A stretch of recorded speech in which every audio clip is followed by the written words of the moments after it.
5, 4, 3.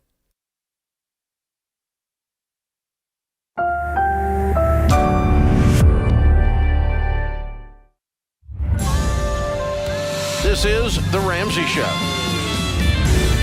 You can be intentional about your character. You can have money and a career. You are the hero in your story. Live from the headquarters of Ramsey Solutions, it's The Ramsey Show, where debt is dumb, cash is king, and the paid-off home mortgage has taken the place of the BMW as the status symbol of choice. We help people build wealth, do work that they love, and create actual amazing relationships. Christina Ellis, best-selling author and Ramsey personality, is my co-host today as we answer your questions about your life and your money. Thank you for joining us. The phone number is 888-825-5225. Jared starts us off in California this hour. Hey, Jared, what's up? Hey, how's it going? Better than I deserve, man. How can I help? I'm glad to hear it. Thank you for taking the call. So our little situation here is family's growing. We have a 3 and 5-year-old, my wife and I, and we just pretty much like to move into a bigger home. We're in our first home that we purchased, and just need a bigger home, bigger backyard.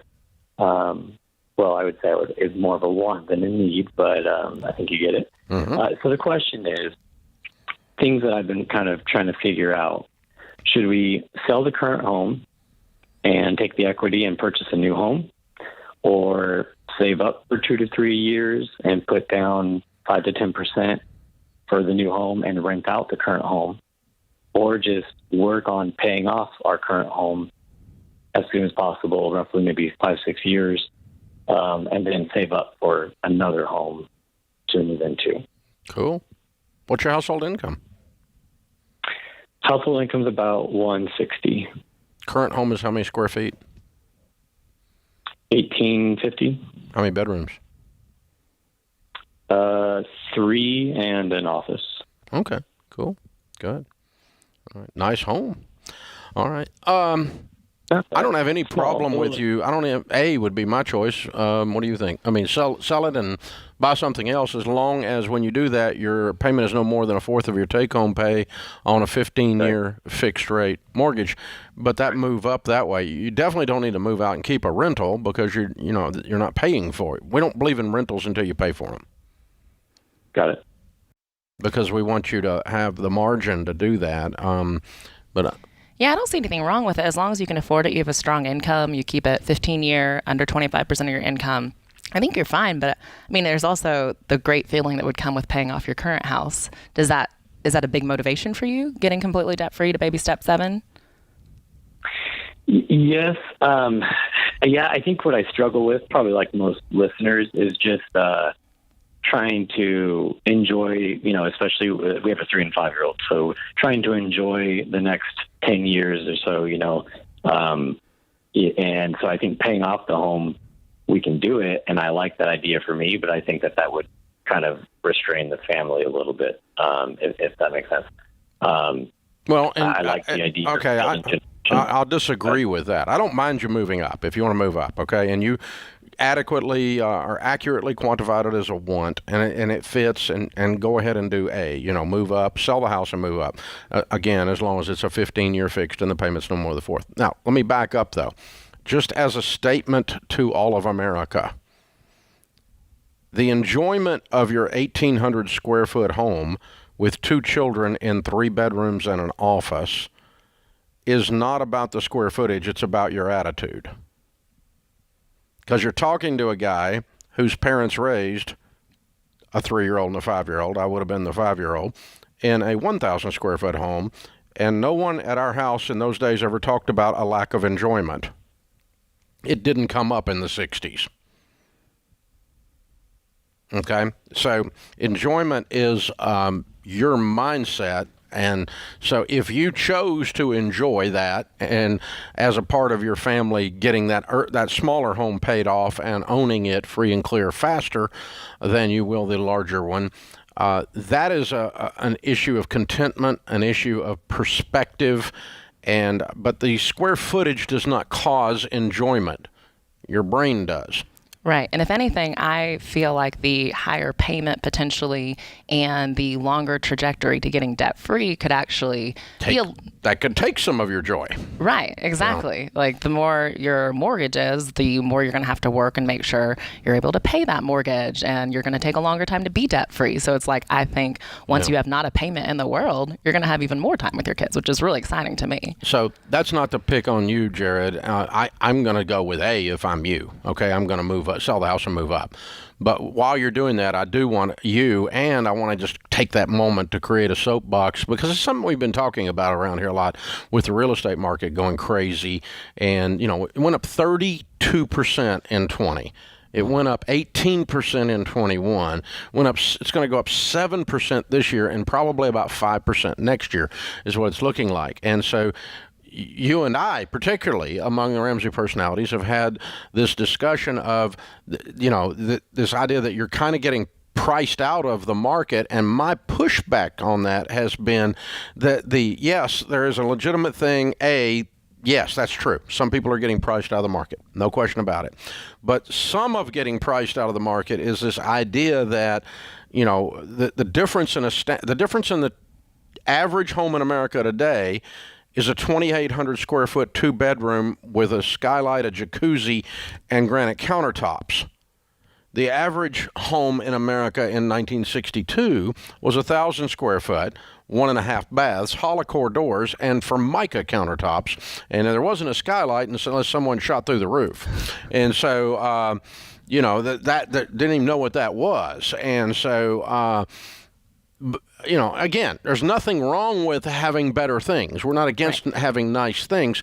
But when you set that as the standard for, quote, enjoyment, or the standard for this is, I can't afford a house, could be because you can't afford a house. It could be because your standard of a minimum is so much higher than any other generation in history, if you're listening. And so it's some of both that's going on that's causing the people to be, in air quotes, priced out of the real estate market. You and I have talked about this a lot. Right. Yeah. There's a lot of pressure, especially among my generation, to have the bigger house, to move up. Like he said, it might make him a little bit happier to have more square footage. And it's fine if you can afford it, but just make sure that you can afford it, that it doesn't delay your other goals, and that you can be happy regardless of the size of house. Yeah.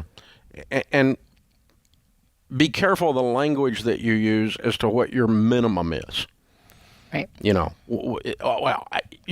could afford a house, but it'd be over there in that area. That kind of thing. And so, in this county, you can't, you're right. I mean, when I was a kid, we knew where the rich people lived, and it wasn't where we were, and I knew we couldn't live over there, but we never really set that as the minimum standard of where we were going to be. And we've had this discussion a lot around the office, even because our offices, Ramsey Solutions, are located in the wealthiest county in Tennessee and the 11th wealthiest county in the nation. So this is a very affluent county that we're sitting in. So to live within 5 miles of this office building where we're broadcasting right now is freaking expensive. So expensive. So, I mean, it's out of control. And so it's bringing up with our own team members here this same kind of discussion. But, you can live over there.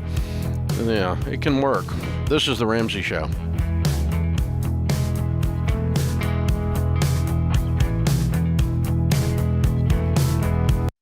Chaos. That's what it can feel like when your business is growing so fast you've outgrown your financial and accounting software.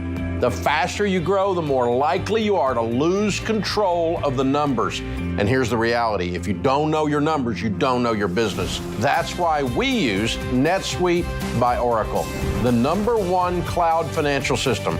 Over 28,000 companies use NetSuite by Oracle, including Ramsey Solutions, because NetSuite gives us a single view of everything we need to make daily decisions. Whether you're making a few million to hundreds of millions a year, NetSuite gives you the visibility and control of the things you need to grow, like your financials, inventory, HR, planning, budgeting, and more, all in one dashboard. Go to netsuite.com/Ramsey right now to get their free white paper. Jumpstart your CFO career.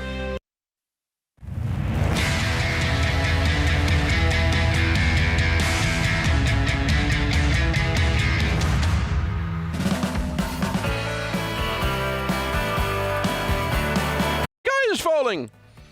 Have you heard that?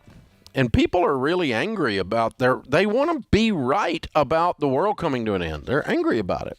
So, hey, listen, here's what we're going to do. We decided that everybody's talking about it, so we're going to talk about it. We're going to give you actual facts because we work with facts, and we admit that people have feelings. We just don't make decisions based on those. We make decisions based on actual data, not fear, because fear shuts down the actual critical thinking portions of your brain, and then you start coming to ridiculous drama-based conclusions. So, July 14th, we're going to do a live stream called The Real Estate Reality Check. It's completely free. George Camel, Rachel Cruz, and I are going to walk you through what is really going on in the housing market today with actual statistics and stuff. Things that you use if you're actually going to do economics and not just watch the news, or worse than that, your social media feed, which is well known for their ability to predict the economy. Oh my God, really? So we're going to show you how to navigate this current real estate world. What's coming up in the next 3 to 5 years? What's coming up in the next 3 to 5 months for sure, and with data, charts, graphs. But we're not going to bore you. We're going to laugh. We're going to cry. We're probably going to piss some of you off, but that's one of our personal spiritual gifts. So join us. It is a free night. It is the Real Estate Reality Check on July 14th. Spoiler alert, we don't think the world's coming to an end. Spoiler alert, we actually can prove it to you.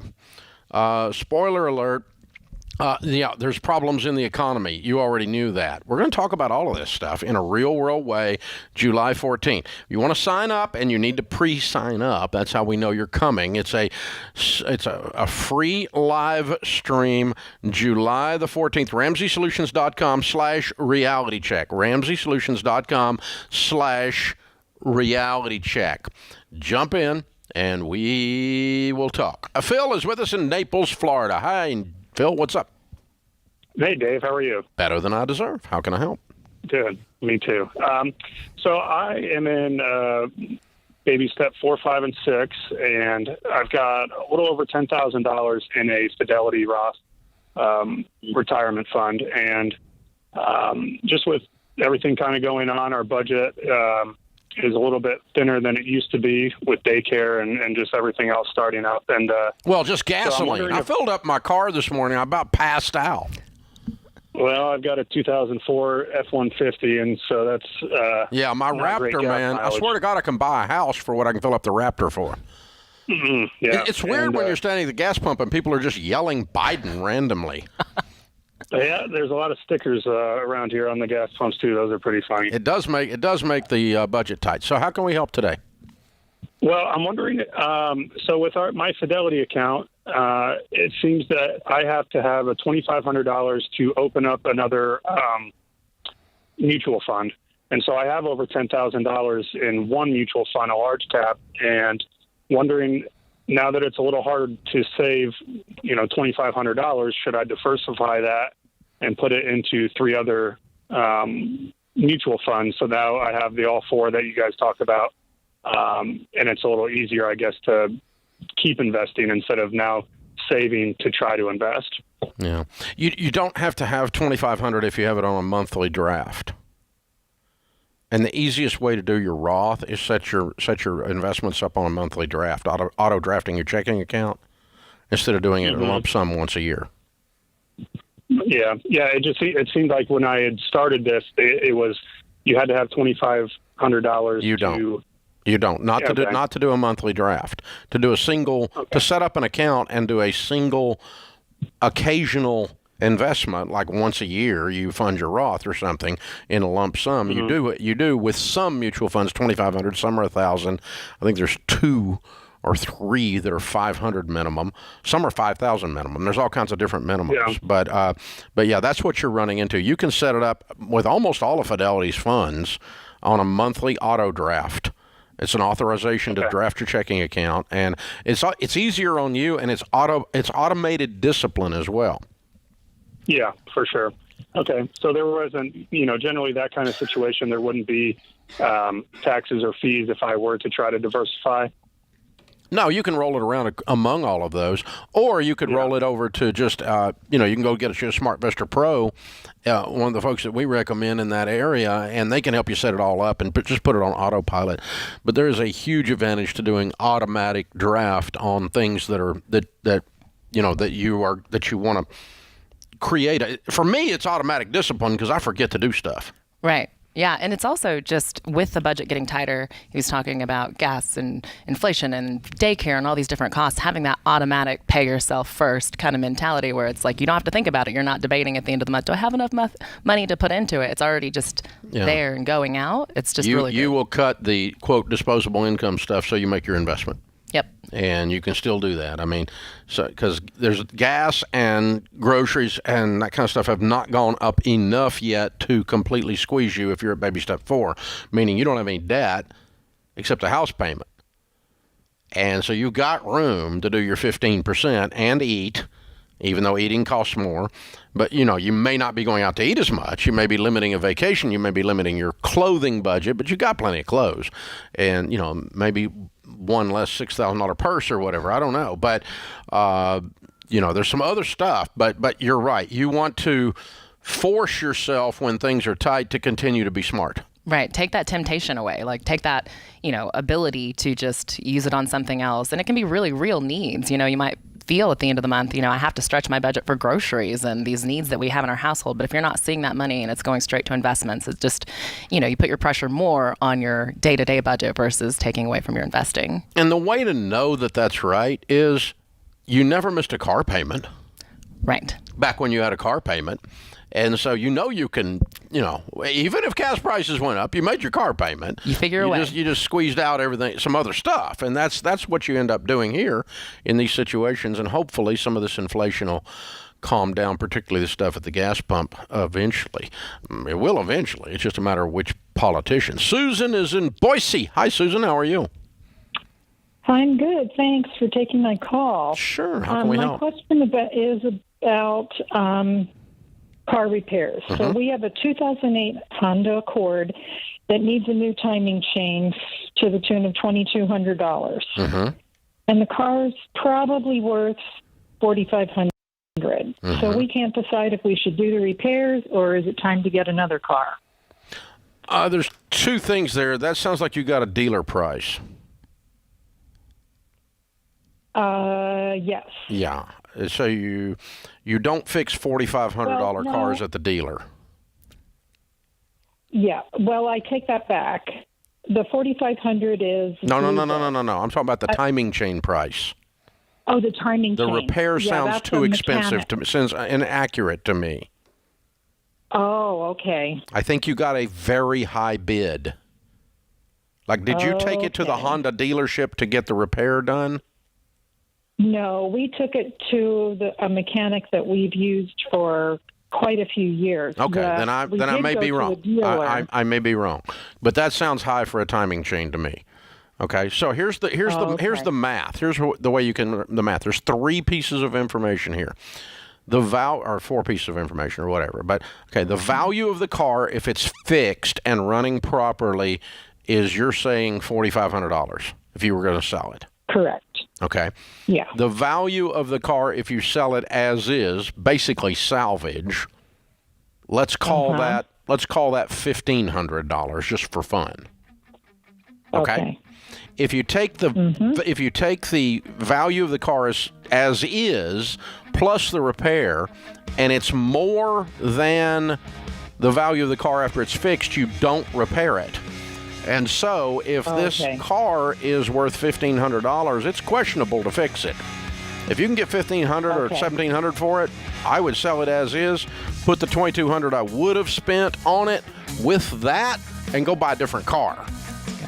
Because this is a huge repair. So your gut instinct was correct on this. I think this needs to go. But if that repair price is right.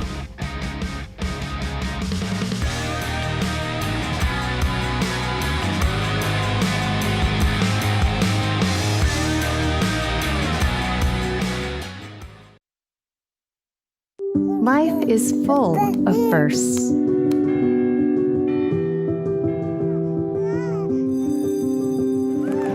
As the first and longest-serving Christian health cost-sharing ministry, CHM has shared medical expenses for its members since 1981. We believe you should have the freedom to focus on your health while being supported by a community of believers, giving you the opportunity to create many more firsts.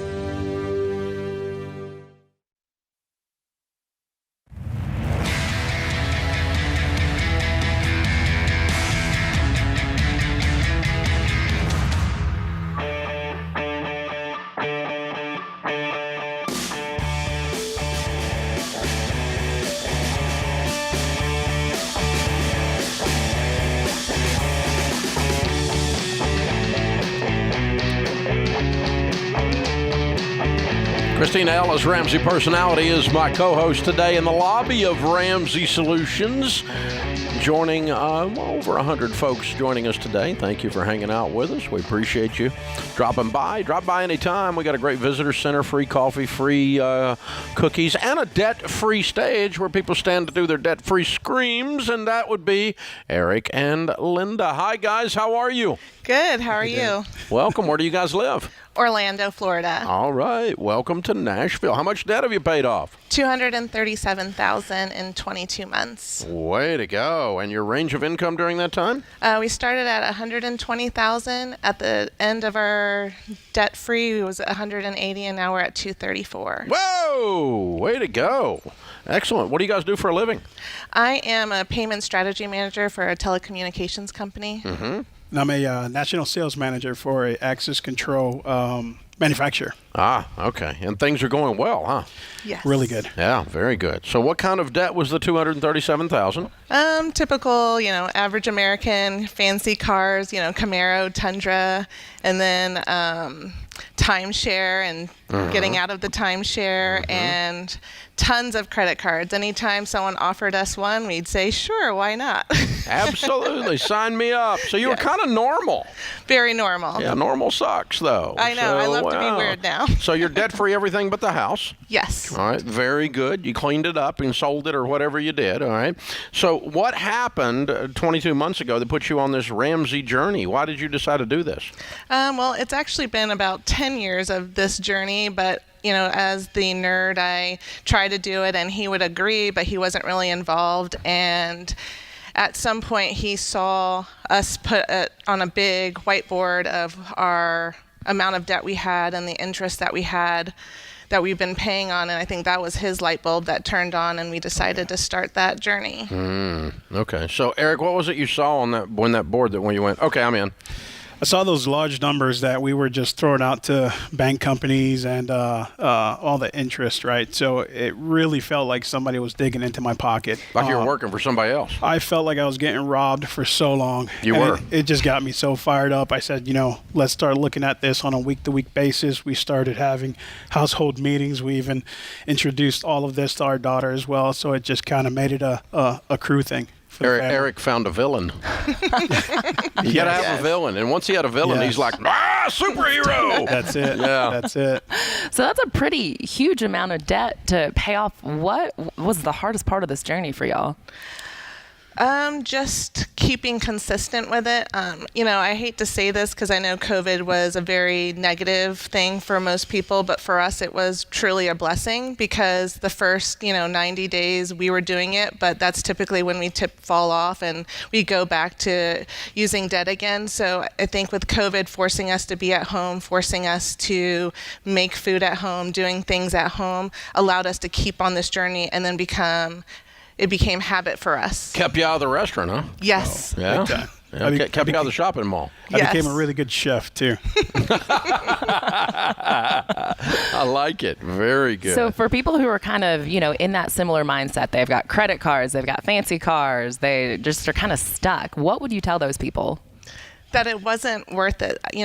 Physically, I was sick almost on a daily basis, not realizing that it was really due to all the stress that the finances had. And I don't think people realize it. We just go, working our 9 to 5 thinking, this is how we're supposed to be. But knowing that if you get out of this debt, that your life will be so much better. We're giving so much more now to other people. We are telling our story, helping them. It's just, we feel much healthier now to be able to do more things and spend more time with our daughter as well. Yeah, well done. Good. That's incredible. Very good. What did you sell? everything. So, oh, really? Camaro? We sold the Camaro. Camaro's the gone? Tundra. What else? We sold all our expensive cars. What was the other car? It was the Camaro, the Tundra, and then we ended up doing kind of like a mid-size car, like average range cars, like a Mazda, and then we sold that, and then we bought, a $5,000 Honda Civic. You went all the way to Hoopty. Yes. Everyone knew I was serious when I sold a Tundra and I got a Honda Civic. Because he drives the Civic. So we always call. We always say I look like Mr. Incredible getting into the vehicle. But we make it work. Told you he was a superhero. That's right. But then we moved, so my job, when I got a promotion, we moved from Atlanta to Orlando, and so we sold everything in our home, all of our furniture, and said we're just going to start over, and once we get debt-free, then we're going to, pay for our furniture one by one. Bella sleeping on the floor? I mean... Well, we were sleeping on the floor, but we let her keep her mattress. All right. Yeah. You really were. I was exaggerating. Oh, my gosh. But you cleared it all. Yes. And you can buy more. I mean, you make $200,000 a year and you don't have any payments now. Yes. And you have control of your money. Yes. I think a lot of that too came from minimal financial stress now, where we didn't have to jump into a new job just because I needed that paycheck, that immediate paycheck. We were able to find what we really wanted to do for the next 30, 40, 50 years. And what had opportunity to it. Absolutely. Yeah. Absolutely. Yep. And then we also had a side hustle. So we're both, we followed you obviously for so long. And so now we are life insurance licensed. So, that was kind of our side hustle to make additional money of helping families make sure that they are protected with term life insurance as well. Yeah. Very good, guys. Well done. Whoop, whoop, whoop, Good whoop, whoop, whoop, whoop. What do you tell people the key to getting out of debt is? Sell everything. Sell everything. Teamwork. You have to do it together. Although I'm the nerd and he was okay with the process, he wasn't fully invested in it. So until that moment in January. So I think that's the biggest key for us, is just staying together, always having an open communication. I think that's really good for marriage too. So this is actually making our marriage a lot better. Yeah. I think the weekly meetings too, being able to see those numbers, because it got addictive every time we paid something off. And we were celebrating every week and saying, okay, we've got this much more. So it just kind of helped us to stay on track. Yeah. And then using your tools. So we use the Every Dollar app, because with COVID, we couldn't use cash anymore in a lot of places. So just being able to track our finances with our debit card through the app. We did Financial Peace University. And then with the help of our SmartVestor Pro, we were able, during the COVID time, making sure that we weren't just paying off the debt. We saved a lot during the critical moments of not knowing what the world was going to be like. And then at one point we said, okay, now we can start paying off our debt. So just being able to use all the tools that you have really provided for everyone, that has really helped us. Wow, you plugged into everything. Yes. And that accelerated the process. That's what they're Definitely, for. That's yes. very cool. So proud of y'all. Well done. Thank you. Who are the biggest cheerleaders outside the two of you? Our daughter, because I think she felt a lot of the stress too, because she's used to getting everything she wants. And, we just really focused on her softball journey and just focused trying to say, hey, this is going to be our path. You're going to have so much more. So our daughter, our cheerleader, our SmartVestor Pro, he plugged in with us all the time, just making sure that we were still on our journey. Sending text messages late at night, making sure that we stayed plugged in. So wow, good for him. Good. Total accountability. I love it. All right, we got a copy of the Baby Steps Millionaires book for you. That's the chapter or the journey you're on for sure. You're going to be there before you know it. And a Total Money Makeover book, which you probably already got. You can pass that along. And another sign up for Financial Peace University. You can pass that along. It's a brand new classes all the way through now. And 1 year subscription to that. So we'll give you every bit of all those things and get you guys signed up, and or you can pass them along. So congratulations. All right, your daughter's name is Bella. I cheated and read that off the screen over here. And how old is Bella? 11. All right. Way to go, Bella, for hanging on. We're proud of you. I'm glad they kept your bed. It's a good thing. All right. Eric and Linda and Bella, Orlando, Florida, $237,000 paid off in 22 months, making 120 to 180. Count it down. Let's hear a debt-free scream. 3, 2, 1. We're debt-free. Yeah.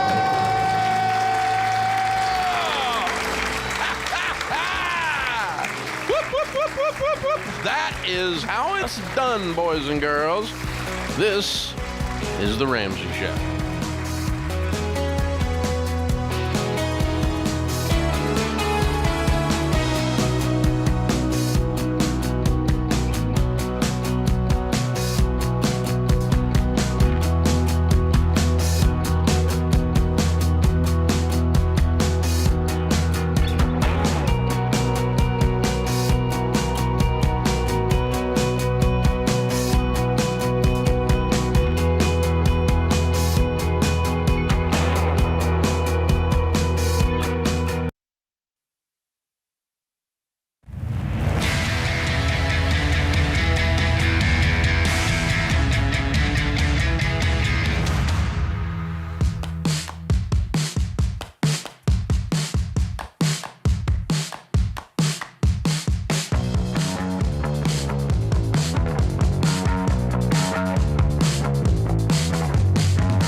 Thank you for joining us, America. Christina Ellis, Ramsey personality, best-selling author, is my co-host today. Open phones at 888-825-5225. Paul is in Cincinnati. Hey, Paul, welcome to the Ramsey Show. Hey, Dave. Hope you're doing better than you deserve. I am, sir. How can we help? Hey, so I've been listening for just 1 week. My wife and I are actually on baby step 2 right now. We've got about $250,000 in debt. About 130 of that is our mortgage. We just bought a house in April. The other 120 is between car and student loans between my wife and I. Just didn't know what the heck we were doing when we went into school, especially me. 80 of that is from my student loans. Been working in children's services for the past 7 years. Recently got a job as a nonprofit manager with a free clothing boutique for foster kids. Thankfully making a little bit more money. I've got about 3 or 4 more years to go for the public service loan forgiveness program. And I'm wondering, is it better to try to get actual forgiveness from that program or start paying down those loans now, considering I've got, less than 5 years to go for it? Well, here's the problem with the PSLF, okay? Last year, or since it began, rather, in the last couple of years, it's really started kicking in.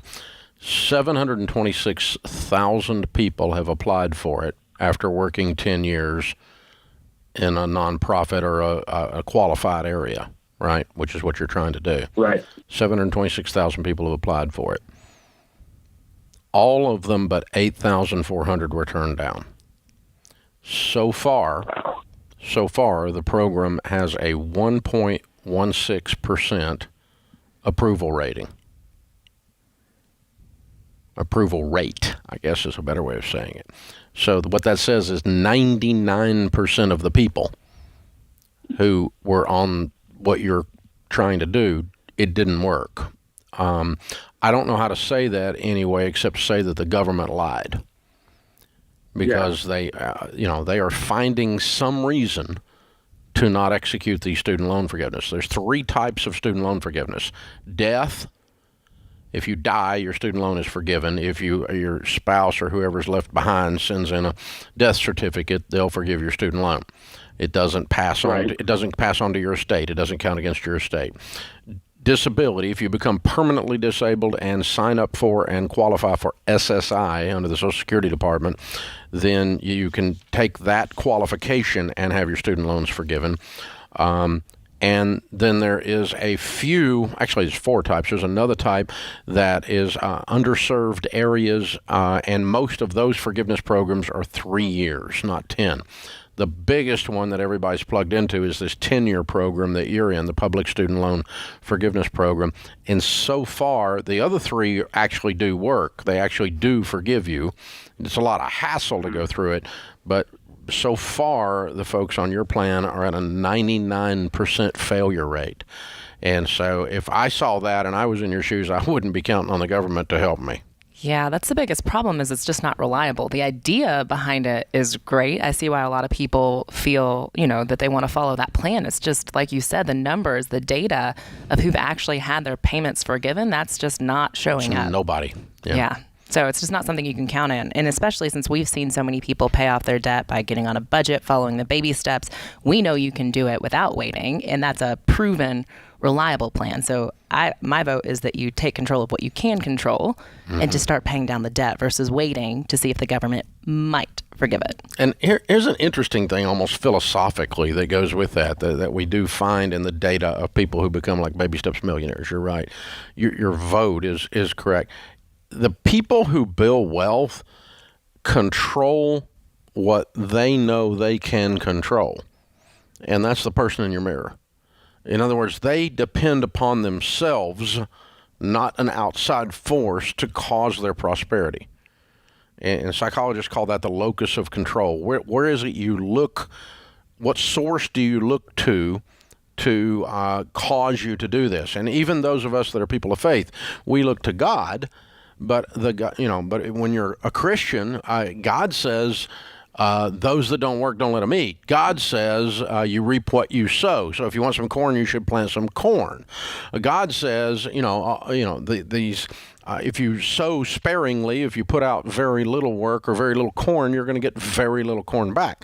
And these are principles of life that we see, agricultural analogies, but they're principles of life. And so this locus of control, this idea that my destiny is most likely going to come to pass when I cause it to, don't have control over all the variables. I can't control idiots. I can't control racists. I can't control people that hate people from the South. I can't control people and hate people on talk radio. I can't control all of that, but I can control what I do. And when you have that, you're exactly right, Christina. There's a high correlation between that type of person, or the person that adopts that mentality, and the person that succeeds financially. So all of that to say, go pay off your student loans. Right. Well, and in contrast to that, with the public student loan forgiveness program, even if it did, in theory, work the way that they said, that payments were processed correctly, there still are things within that you can't control. You could get laid off. You could change jobs. You could move locations. We've heard some horror stories of people who, they did what they were supposed to do for years, and then at the last minute, right, something changed that they had no control over, and it disqualified them. You know what? There is another type of loan forgiveness that does work 100% too, and no joke. I'm not joking. It is if the institution, like if you went to one of these rip-off colleges and they go broke, then the loan that you took out to go to the college that went broke is forgiven. And that's what's going around right now. Joe Biden just forgave $5 billion. No, it was Corinthian College, and it went broke, and it was a huge scam. Huge. And a lot of people went. And so this latest wave of loans that Biden forgave, he didn't forgive them. It was Department of Education by regulation forgave it. It had nothing to do with the White House. It had nothing to do with politics. It had to do with it. That was already on the books. If the college that you go to goes bankrupt and you took out student loans, that student loan can be forgiven automatically. It's a regulation. It's not a White House dictate. And it's not I get to say I forgave student loans. You didn't have nothing to do with it. All right. Amy's in Eugene, Oregon. Hi, Amy. How are you? I'm good, Dave. Thank you for taking my call. Sure. What's up? I have a question regarding an inherited 401k that I just received. Mm-hmm. My mom passed away 20 years ago, and at the end of May, I had just received those funds. And so I want to make a smart decision on what to do with that. Why was it 20 years before you got an inherited IRA? She was at the end of a very messy divorce when she passed away. I'm not sure if it was finalized or not. She just passed, right? She committed suicide. No, I'm saying recently. No, in 2002. Oh, okay. Well, that money should have gone. Okay, so you should have gone to you immediately. It shouldn't take 20 years for you to get it, but you got it. How much is in it? To date, there's $113,000. Okay, I'm so sorry for your mom. I'm sorry, honey. Thank you. A horrible thing to go through. You have on an inherited IRA. I don't know if it starts when you receive it, or if it starts from death. I thought it started from death, which means you have under current law. See, you're going to have to go get tax advice, because I'm not sure whether this started in 2002 or whether it started now. If it starts now, you got 10 years. You have to take out a tenth a year. If it started back then, it's on a required minimum distribution process. And so you're going to have to go figure out, since you didn't have control of this, when your liability kicks in. My guess is that, I just don't know what happened. I've never seen one that took 10 years for somebody to get it. So you're going to have to go get tax advice. Get in touch with one of our SmartVestor pros. I think they can walk you through this, or one of our tax ELPs, either one, at RamseySolutions.com, because I just don't know the answer to your question is what it comes down to, because the situation is so unique. This is The Ramsey Show.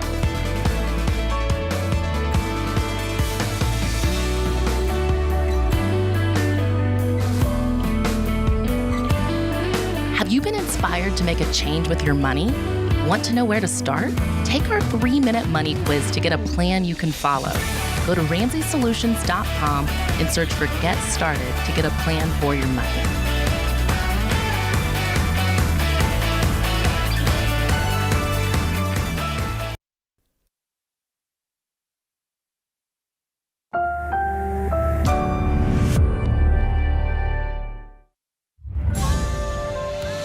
This is The Ramsey Show. You can be intentional about your character. You can have money and a career. You are the hero in your story. Live from the headquarters of Ramsey Solutions, it's The Ramsey Show, where debt is dumb, cash is king, and the paid-off home mortgage has taken the place of the BMW as the status symbol of choice. We help people build wealth, do work that they love, and create actual amazing relationships. Christina Ellis, Ramsey Personality #1 best-selling author, is my co-host today. The phone number is 888-825-5225. The call is free, and some say it's worth exactly what you pay for it. Chris is with us in Omaha, Nebraska. Hi, Chris. Welcome to The Ramsey Show. Hi there. How's your guys' day going? Better than we deserve, sir. How can we help? So I was wanting to get some advice from you.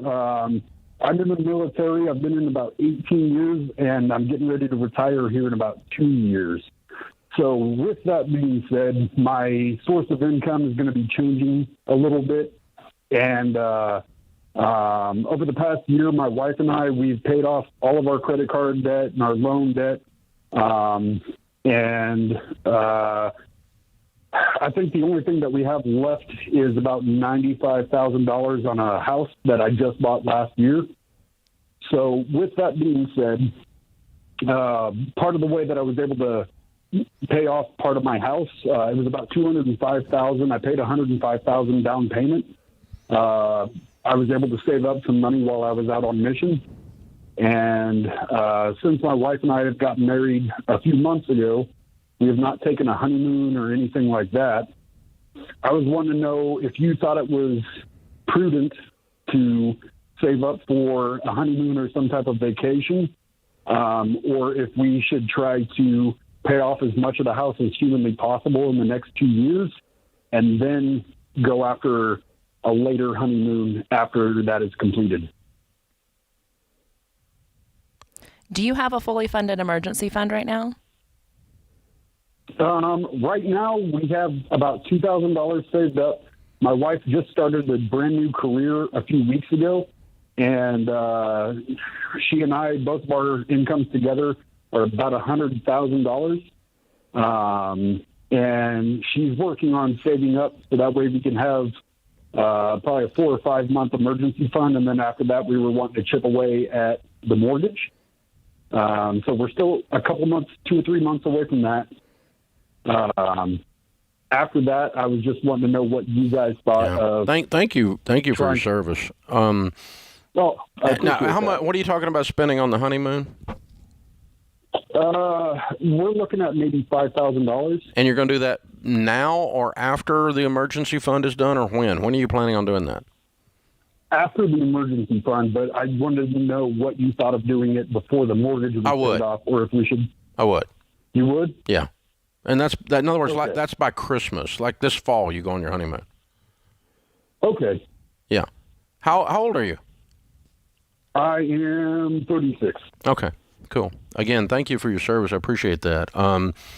This is just the. This is not the financial advisor. This is the old husband that's been married 40 years. It's a really good investment to do this honeymoon thing. Okay. And it sounds like y'all have been working really hard. The fact that you put down such a big down payment, you've paid off all your debts, you've been doing a lot of things right and really committed to it. So it's like once you hit baby steps 4 through 6, you're still working hard, you're still following the process, but you can breathe a little bit more. You can take that honeymoon, go on a vacation. Exactly right. After you've gotten baby step 3 in place, you're a debt-free except the house, you have the emergency fund. 4, 5, and 6, just like you just said, is where you save up and do some other stuff. And that means like that's where you buy a couch, or you go on a vacation, or you pay cash for an upgrade in car, or whatever it is. You're going to do all of that between baby step 3 while you're doing 4, 5, and 6. And what that means is it's going to reduce every time you do one of those consumption things that you do need to do at that stage. It's going to reduce the speed at which you pay off your mortgage. And so we teach you to be intense, baby steps 1 through 3, getting out of debt and having the emergency fund. Nothing happens there. No vacation, no eating out. beans and rice, rice and beans. And once you move past your emergency fund being in place, you move from intense to intentional. And that's what we're saying here. Now we're intentional. And that's exactly the way Chris was asking the question. So he's ahead of the game. And I love the fact that he is so motivated to pay off the house. Don't lose that motivation. We're not saying that, but you can take a honeymoon, breathe a little bit, but definitely keeping that intentionality is awesome. Jacob's in Chicago. Hey, Jacob, what's up? Hey, Dave, it's a pleasure. Yes, sir. How can we help? Yeah, so I've been really fortunate to have a great career at my young age through 28, but I was recently diagnosed with a progressive eye condition that'll leave me blind in 15 to 20 years, and I sort of have a lot of financial questions related to that, but specifically, how do I think about a 401k, which wouldn't, pay me till my 60s or generally get my affairs in order? Yeah. Wow. I'm sorry. You gotten a second opinions and everything, and you're working the process, I assume. Yeah, unfortunately, second or third opinion all said the same thing. Okay. So what is it, glaucoma? It's called retinitis pigmentosa, so I'll sort of progressively lose my vision. Yeah. Wow. Okay. All right. You've got a lot of preparation to do. That's the bad news. The good news is that you've got some time, and you can do this. So you're exactly right. You need to be funding something in addition to or instead of a 401k so that you can get to it. Because if you're 28 and we need to 30, 15, that's 45 years old. You're going to be 15 years before you can start tapping into a 401k. So you really got to build up some non-401k investing, some non-retirement investing. And what I would do is sit down with a SmartVestor Pro and probably redirect your baby step 4, 15% of your income going into retirement.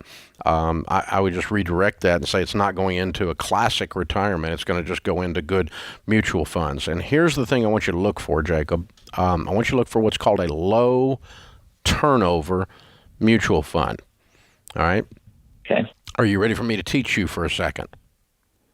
Yes, absolutely. Okay. Turnover in a mutual fund means what percentage of the stocks in the mutual fund do they sell every year? So one that turns over the stocks a lot would be like an aggressive growth stock mutual fund. It might have a 200% turnover ratio, meaning they might roll the whole puppy over twice in a year. Okay? You don't want that. You want a low turnover, which by definition is a 5% or less turnover ratio. An example of that is an S&P 500 fund. They almost always have, like a Vanguard or a Fidelity has those, almost always have a low turnover ratio. Now, here's why you want that. Because then all of your gains are not taxed until you cash it out. See, if you buy a share of stock like Home Depot for $50, I just made that up, and it goes to $75, you don't pay taxes on the $25 gain until you sell it. And since your mutual fund is not selling any stocks inside of it with a low turnover ratio, it's growing without taxes until you cash it out. It's growing at capital gains rate, like a house going up in value. You don't pay taxes on it until you sell it. Same thing. So the low turnover ratio allows you to grow at capital gains rate, number one. But number two, more importantly, it allows you to grow without any taxes on it until you cash it out. Talk to your SmartVestor Pro. They can help you get that set up. I'm sorry you're facing this, sir.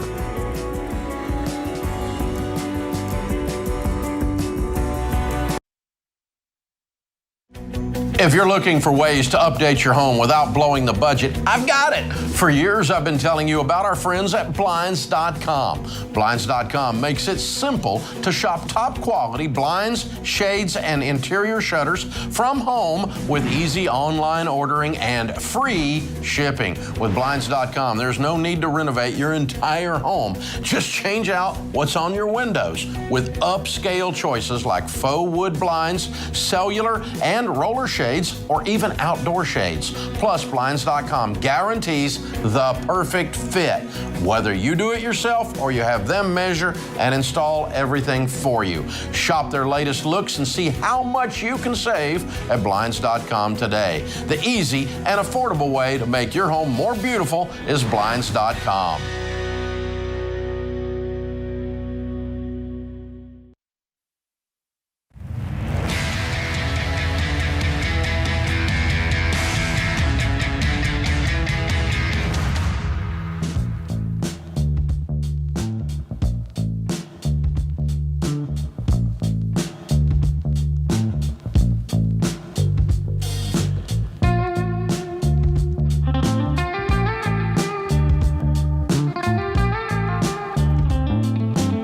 Christina Ellis, Ramsey Personality, is my co-host today. Thank you for joining us, America. Open phones at 888-825-5225. Well, June 21st was KTAR Day in the state of Arizona as the legendary station celebrated its 100th anniversary on the air in Phoenix. We are honored to be part of the KTAR team.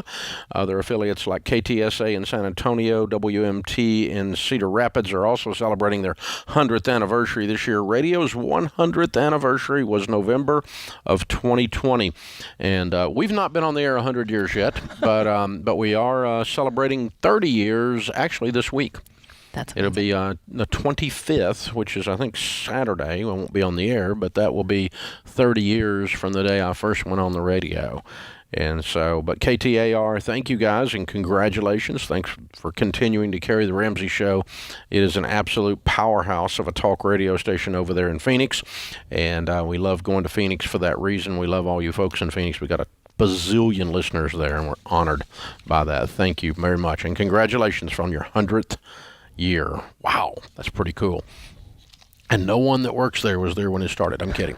That I know of. I'm pretty sure. I know most of those folks, and I don't think any of them are that old. So how many folks of you are out there stressed out about your retirement? You've looked up and seen a bear market. The scary bear is here, which means the market is on sale, and you have the opportunity to buy something on sale. You don't gripe about that when it's a purse. Why do you gripe about it when it's your retirement account? Buy more. It's on sale. You don't need it today anyway. Ride her out, baby. But hey, you got to have somebody in your corner talking to you that way, and that's why we recommend a SmartVestor Pro. They're experienced investing professionals who will teach you and give you perspective in these scary, scary times. I am kind of being sarcastic, but they are scary. Go to RamseySolutions.com/SmartVestor. You can find a SmartVestor Pro in your area to walk with you through the ups and the downs, and they'll remind you that no one gets hurt on a roller coaster except those that jump off in the middle of the ride. Our question of the day comes from Blinds.com. Find out for yourself why Blinds.com is the #1 online retailer of custom window coverings. Free samples, free shipping. New promos all the time. You'll save even more. Always use that promo code Ramsey. It's a great American company. I love this company. Blinds.com. Today's question comes from Hannah in New York. Our 6-year-old daughter has a disability and language delay with ADHD and autism. I have a learning disorder and was denied admission to all our state colleges. I do not want the same path for my daughter. Are kids with disabilities able to go to college? And if so, how do we start planning now to help her navigate any challenges that would come her way? Ooh, this is such a good question. Well, first of all, yes. Yes, they can go to college, absolutely. A few things come to mind in terms of preparing, especially at this age. It's so great that you're thinking about it now. One thing is to help her develop skills. So when she goes to college, she's going to be independent. So starting right now on those independent skills are great. You know, work on starting and finishing tasks, following routines, communication, and especially self-advocacy, you know, helping her understand how to ask for what she needs in order to be successful. And then when it comes to school, you guys obviously have a journey ahead of you. Being involved in the development of her IEP, which is the Individualized Education Plan. You know, as a parent, you can have a say in that. You get to be involved with the teachers, with the professionals in the schools developing that. So, you know, be involved in that process. Figure out what works best for your student. And especially as you get into high school and you're thinking about the classes that are going to be taken, you know, make sure you're involved in that process. You need to figure out what works and what doesn't work and be able to advocate for that.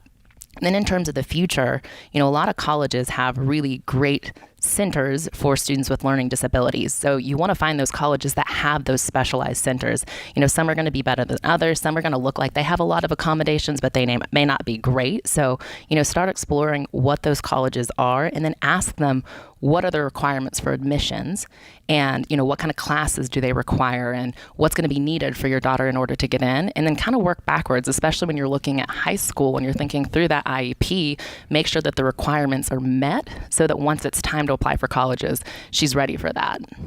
And then also go to the colleges in person, because it's easy to see something online and it's easy to seem like they're going to accommodate your student, but get in there and ask questions, meet with the people in the center, and really take ownership of this process. You know, it's a different experience than in high school. In high school, there's going to be a lot more state-involved requirements, they're going to be a lot more accommodating. And once your student's in college, it's really going to be more on your student and you to really advocate and take ownership of the process. Yeah, if you plug into it in a good college, most of the colleges do a really good job. Yep. But you need to plug into the center. You don't just sign up as a regular student and waltz around campus. You need to plug into, because it's built into the cost of your tuition. It's not an extra cost. So plug into the counseling center, plug into the different areas there, and help them develop some plans around this. And obviously, wherever she falls on the autism spectrum is going to dictate whether she's actually going to do well academically at the collegiate level, at that level. And lots of people on the autism spectrum do very well in college. Very well. But they're on one end of the spectrum. If you've got an extreme situation, it's very difficult. And so, but all learning is if you got an extreme situation. So it can be done, certainly, and there is a lot of built-in advocacy systems in the process, and they're built into your cost of tuition. So I can't agree more. You got to visit the school, because here's the thing. They can build a beautiful, center for whatever and put people in there that don't care. Yeah. And it doesn't matter. But they can build a not so great center or have an old building and people in there that super care, and that make all the difference in the world. And so that's what you need to get on, and you won't tell that online. Right. You can breathe it in the air though when you go in there and you look into people's faces and you catch their body language, and do they lean in, and are they there to serve and there to help, and do they have a special place in their heart for this, and all that kind of stuff. It makes a huge difference. So as you go along, 6 years old, we may not know exactly what you're facing. There's a lot of things can happen over the next 10 years. And there will be a lot of things that happen with autism and ADHD over the next 10 years. And there will be a lot of development issues with your daughter. So we'll see where everything lands. But yes, there's a lot of possibilities there. And we don't just, my youngest, when he got ready to go, first kid, when we put her in school, we cried and cried and cried. Second kid, we cried for a day or an hour. The third kid, we just said college is that way, okay? And you can't do that here. You can't just go college is that way, okay? Right. You got to walk them in and through the process, and that will keep you from just getting the door slammed in her face. Yeah, and I love that she's asking this question at this age, because it's very, very smart. Yes, it's such good foresight to be thinking through these things, developing the skills, working through the different IEPs while she's in school, and then really being proactive about the college part of things. It's just really going to set her up for success. Very well done. Mary is in LA. Hi, Mary. Welcome to the Ramsey Show. Hi, thank you so much for having me. Sure. What's up? I'm sorry.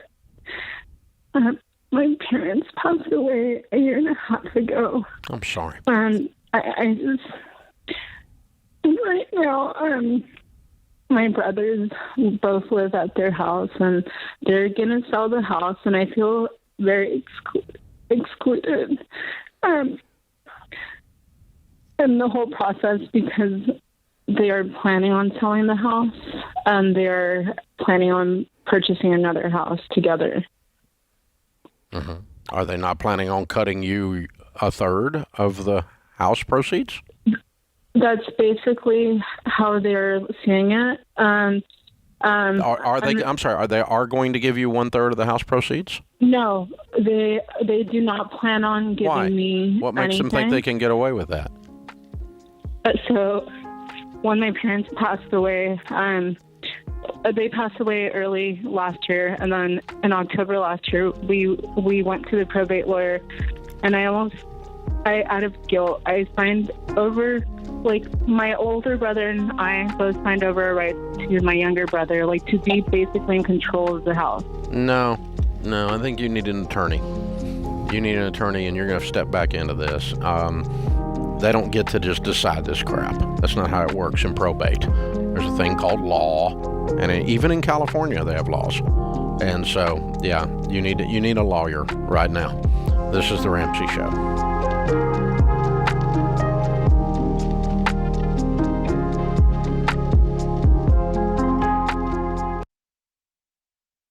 Look, I love real estate, and I want you to have a house, but I don't want a house to have you.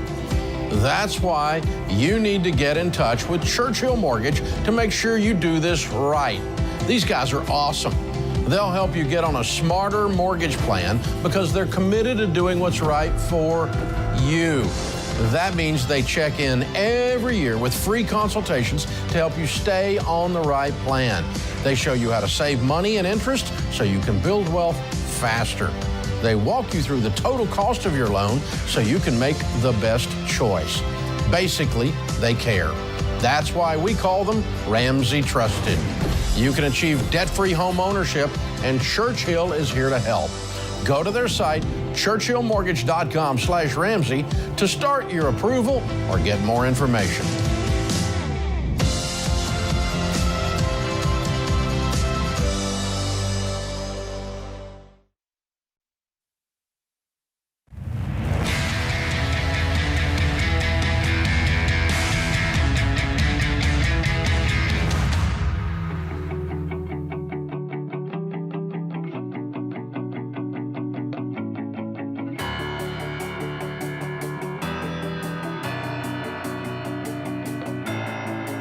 Christina Ellis, #1 best-selling author and Ramsey personality, is my co-host today. In the lobby of Ramsey Solutions on the debt-free stage, Jeff and Tammy are with us. Hey, guys, how are you? We're wonderful. Good. Welcome, welcome. And where do you guys live? We live in a little town in the middle of Shenandoah Valley called Stewart's Draft in Virginia. Mm-hmm. Okay, and what's that near? It is near Charlottesville. Charlottesville. Okay, wow, wonderful, good. Welcome to Nashville. How much debt have you paid off? Well, we paid off $80,000. Cool. How long did that take? About 3 years, right at 3 years. Good for you.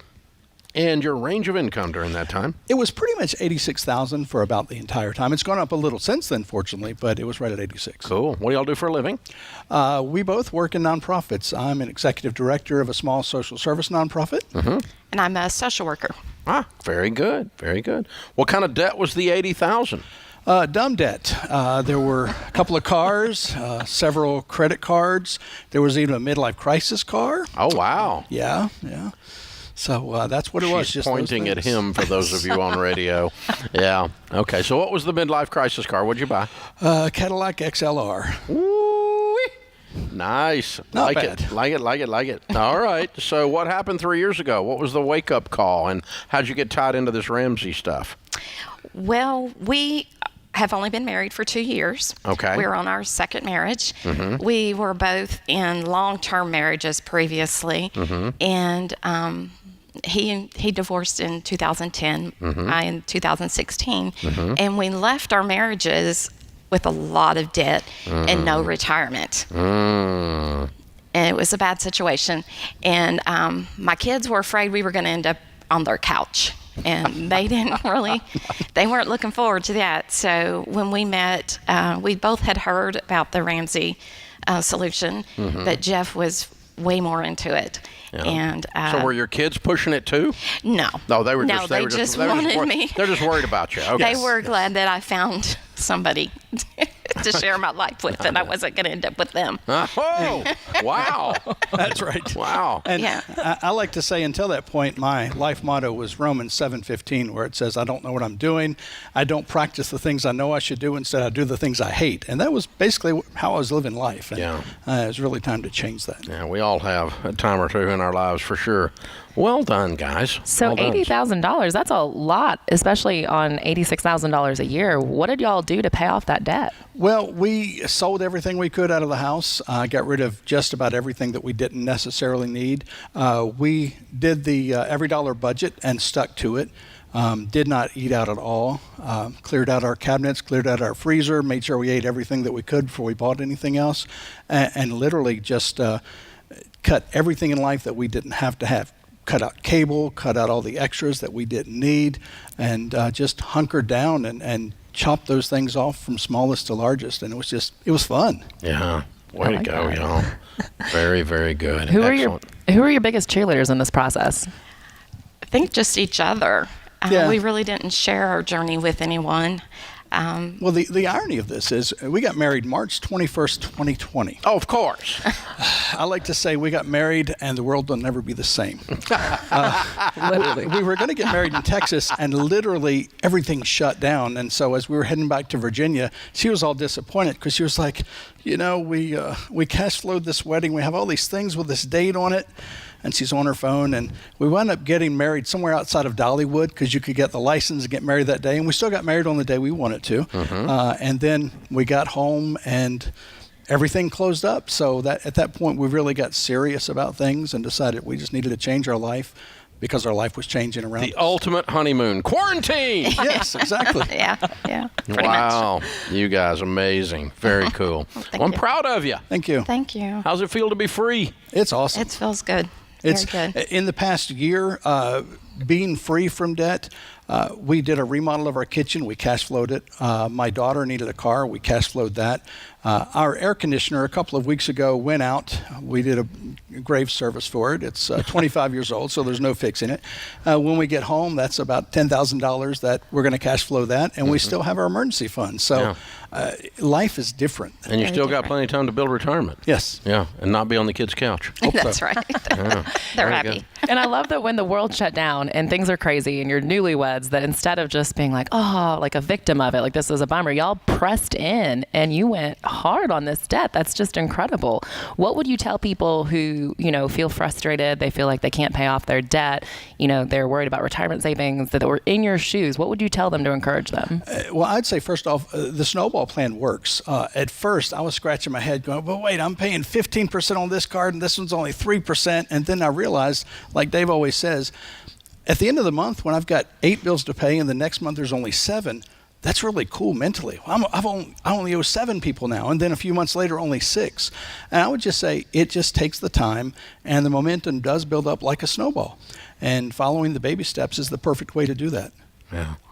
Way to go, you guys. Thank you. And we definitely started communicating more because that wasn't in a previous relationship. So it became fun to sit down and learn where our money was going.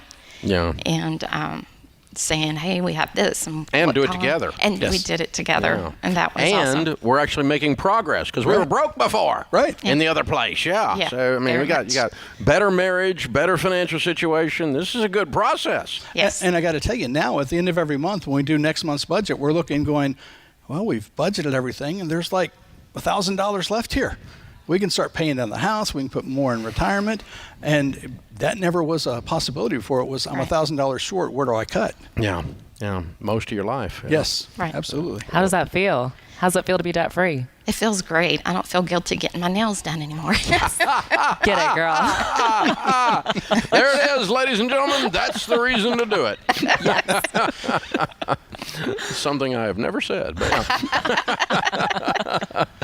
well done, you two. We're very proud of you. We got a copy of Baby Steps Millionaires for you. Great. We want you to finish this up now. Let's go be millionaires. You're on your way. Yes. You can do this. You really, really can, actually. It's very cool. And we've got a copy of Total Money Makeover for you. Probably give that away to one of the kids and say, this is why we're not on your couch. And also, we've got Financial Peace University, a 1-year membership to that, and Ramsey Plus, along with the Every Dollar Premium version. And that's the brand new videos in Financial Peace University. The class has all just been redone. It's the best it's ever been. So go through it or send somebody through it, whichever one you guys want to do. We're proud of you, heroes. Thank you, took sir. control of your life. You looked in the rearview mirror and said, I don't like what's back there, so we need a new view out the windshield. And you got it all the way across the board. A fresh start. Way to go. Sir. Thank you. Good Thank job. you for your help. Jeff and Tammy from Virginia, $80,000 paid off in 3 years, making $86,000. Count it down. Let's hear a debt-free scream. 3, 2, 1. We're debt-free! Yeah! Excellent job, you two. Man. You get those nails done. Amen. Amen. Amen. I have no idea why we do that, but yeah, amen.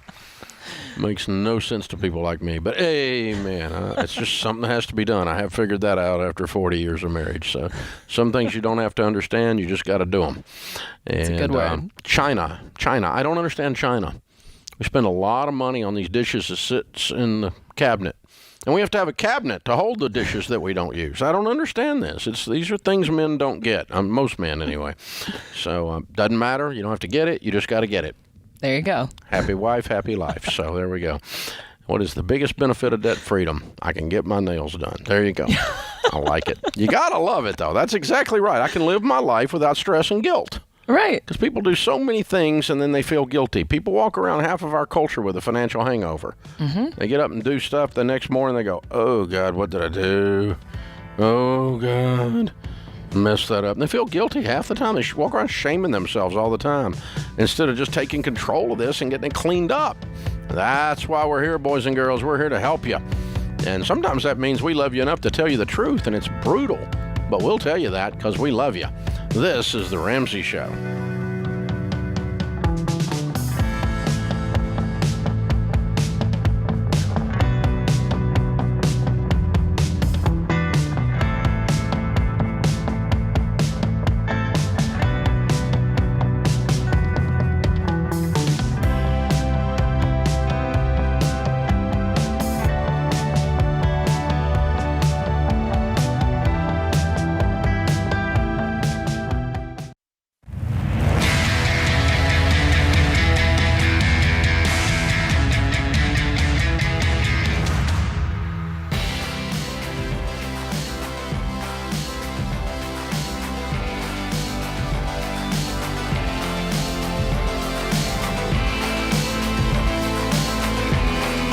Christina Ellis, #1 best-selling author and Ramsey personality, is my co-host today.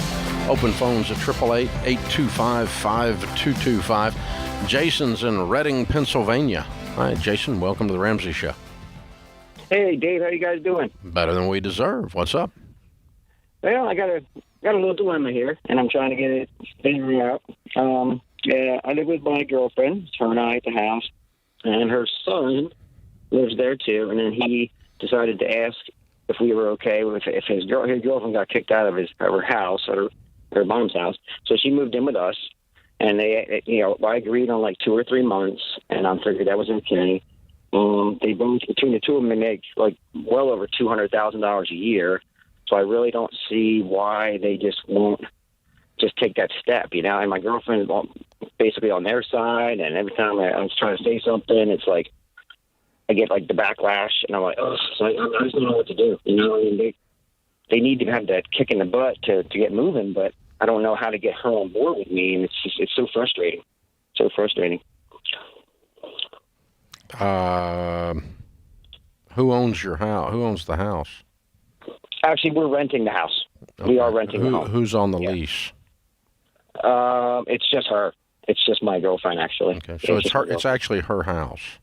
Yeah, it's basically her house. I moved in with her when we got together. So she's allowing you to live there. No, basically, I guess. Yeah, legally speaking, that's what's happening. Yeah. Well, she asked me to move. She did ask me. I know, but she's allowed. I didn't say you were there against her will, but she's allowing it. She's the lease on the lease. She's in charge. Yeah. Okay. Yeah. And so, how long have you been there? 2 years now. Okay. And how old is her son? 26. Mm-hmm. Okay. And his girlfriend is 28. And he was there before you got there. Yeah. He said he was going to be leaving a year after he graduated from his schooling and got his job. Well, it's been over a year now, and it's just there's no exit plan at all. I'm like, well, what do we do here? Yeah. Okay.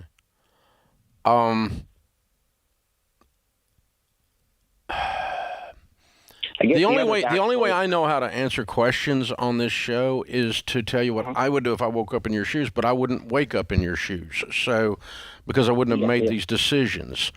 So I think I've just got to backtrack and go, okay, I think what we've got to decide here, I don't think you're going to get between this lady and her son when you are the boyfriend that is not on the lease. Yeah. Okay. You're not exactly in a position of power relationally or legally. Mm-hmm. And so I think maybe you've got to decide if this is a permanent relationship or not. Oh, I was more than. I mean, that's what the plan was. Okay, then if we're going to get married, then it's a different set of rules. Oh, yeah, that was already in the plan. Well, no. I mean, I think that's part of the discussion here. It's like, honey, we're going to set a date. And, now if we're going to set a date, now we've got to go into pre-marriage counseling. And part of pre-marriage counseling is how we deal with extended family, which is grown kids, parents, in-laws, cousins that are crazy, whatever. Yeah. And if you don't have a plan as a couple to stay unified while you deal with extended family, in other words, she believes you deeply love her son and want what's best for him, and she does too, and we're going to treat them as 26-year-old adults that make $200,000 a year, then you can do that as a husband and wife, and you need to be unified on that before you become husband and wife. Mm-hmm. And then that's also going to change the status of the lease as well. Because now we're both going to be husband and wife on the house that we rent as a couple. Now he's just trespassing once you make that change. Uh-huh. But right now you may be trespassing. Yeah, well, I guess you're both there with her with her agreement, but she's in charge of this right now. Yeah. You don't have much of a ground to argue from right now. So. I think you're going to have to, turn up the heat on progressing this relationship and causing it to become a marriage, and as a part of that, deal with this situation. Because I don't think there's a chance in the current scenario that you're going to get between her and her baby boy. Well, yeah, I'm not trying to get between. It's like, yeah, you are. I just keep getting different stories. I would be. If I were you, I'd be trying to get between her because he needs to get his butt out of there and be a man. Yeah, well, I do agree with that. Yeah. They say they're saving but you're not in a position to cause this to happen, because right now you're just a trespasser. Yeah. I know what you're saying. I understand from that aspect. Yeah, it's just I keep hearing different stories. Like they're saving for a house, but you spent. I don't think you're going to change the narrative here because you don't have any influence. He has way more influence with her right now than you do. Yeah, it does seem that way. That's my problem. That's a relationship problem. Yeah. And some of that is based on the fact that you moved into her house and you are not married. And so it changes the dynamic of the relationship. It's just the reality of the process. It changes the legality of it, but it also changes the dynamic of how the relationship functions, because relationships are about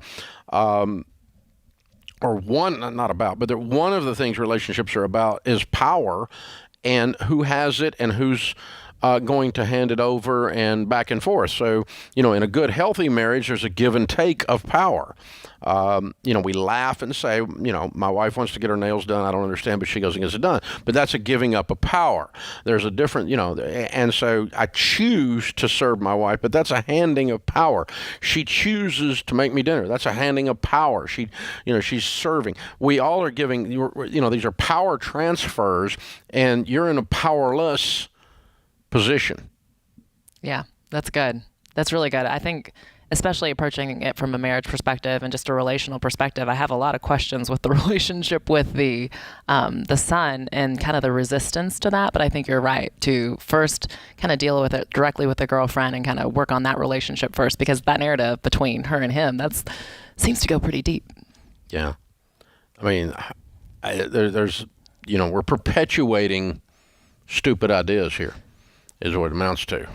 But you're not in a position to do anything about it right now. So you're going to either have to get in a position of power so that you can be gentle and kind, because you really can't be gentle and kind when you're weak. It causes you to thrash about. And I remember one time when Rachel was a brand new baby, we looked up and her toddler sister was carrying her down the stairs. Oh. And we about had a heart attack, because this is an accident looking for a place to happen. Point being, the weak can't carry the weak. The strong can carry the weak. That's, you can't do it from a position of weakness. And so you can't be kind and gentle from a position of weakness. You can't can't carry a newborn down the stairs when you're virtually a newborn yourself. And so, you have to get yourself financially in a position, relationally in a position, and legally in a position where you can be kind and gentle to this young man. Then you can put your arm around him and, whisper in his ear and kick his little butt and get him out. He makes $200,000 a year. He's 26 years old. Time to get on with it, boy. Be a man. Step up. Step out. But you can't do that when you're the move-in boyfriend. It don't work. It just, you don't have the leverage. You're not in a position. Sorry. And it's a good question. It's an interesting discussion, but it's one of the dynamics that we face in our culture today. Because one of the things we face, you and I face all the time, we're trying to answer questions for people that are shacking up on how to handle money like a married couple when they're not a married couple, because you really can't. You're really roommates, legally, relationally, spiritually. You're still fighting over who bought the mustard. Like you had a roommate in college. That's my mustard. That's your mustard. You bought that mustard, didn't you? Can I have some of your mustard? And you're doing all this crap. You don't do that when you're married. You don't have my mustard, your mustard. It's just our mustard when you're married, And where's our mustard? It's not like, where's my mustard? It's just, I'm standing looking at the door and it's right there, but I can't see it. This is a husband thing, right? But all of that to say, it's very difficult to do things in a way when you're not that thing. Right. And that's what we process here, and there's all kinds of data to back this up. It's not just an old fart with a moral statement. There's stuff going on here. So I love that perspective shift too, and the illustration with the baby carrying the baby. Like, you got to be strong to be able to help other people and be able to speak into their lives on that level. Exactly. This is the Ramsey Show.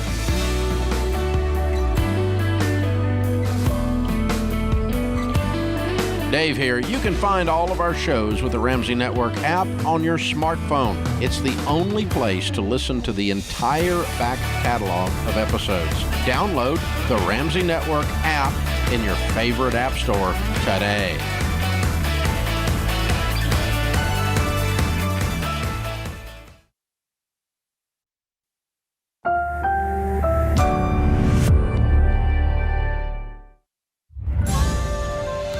This is The Ramsey Show.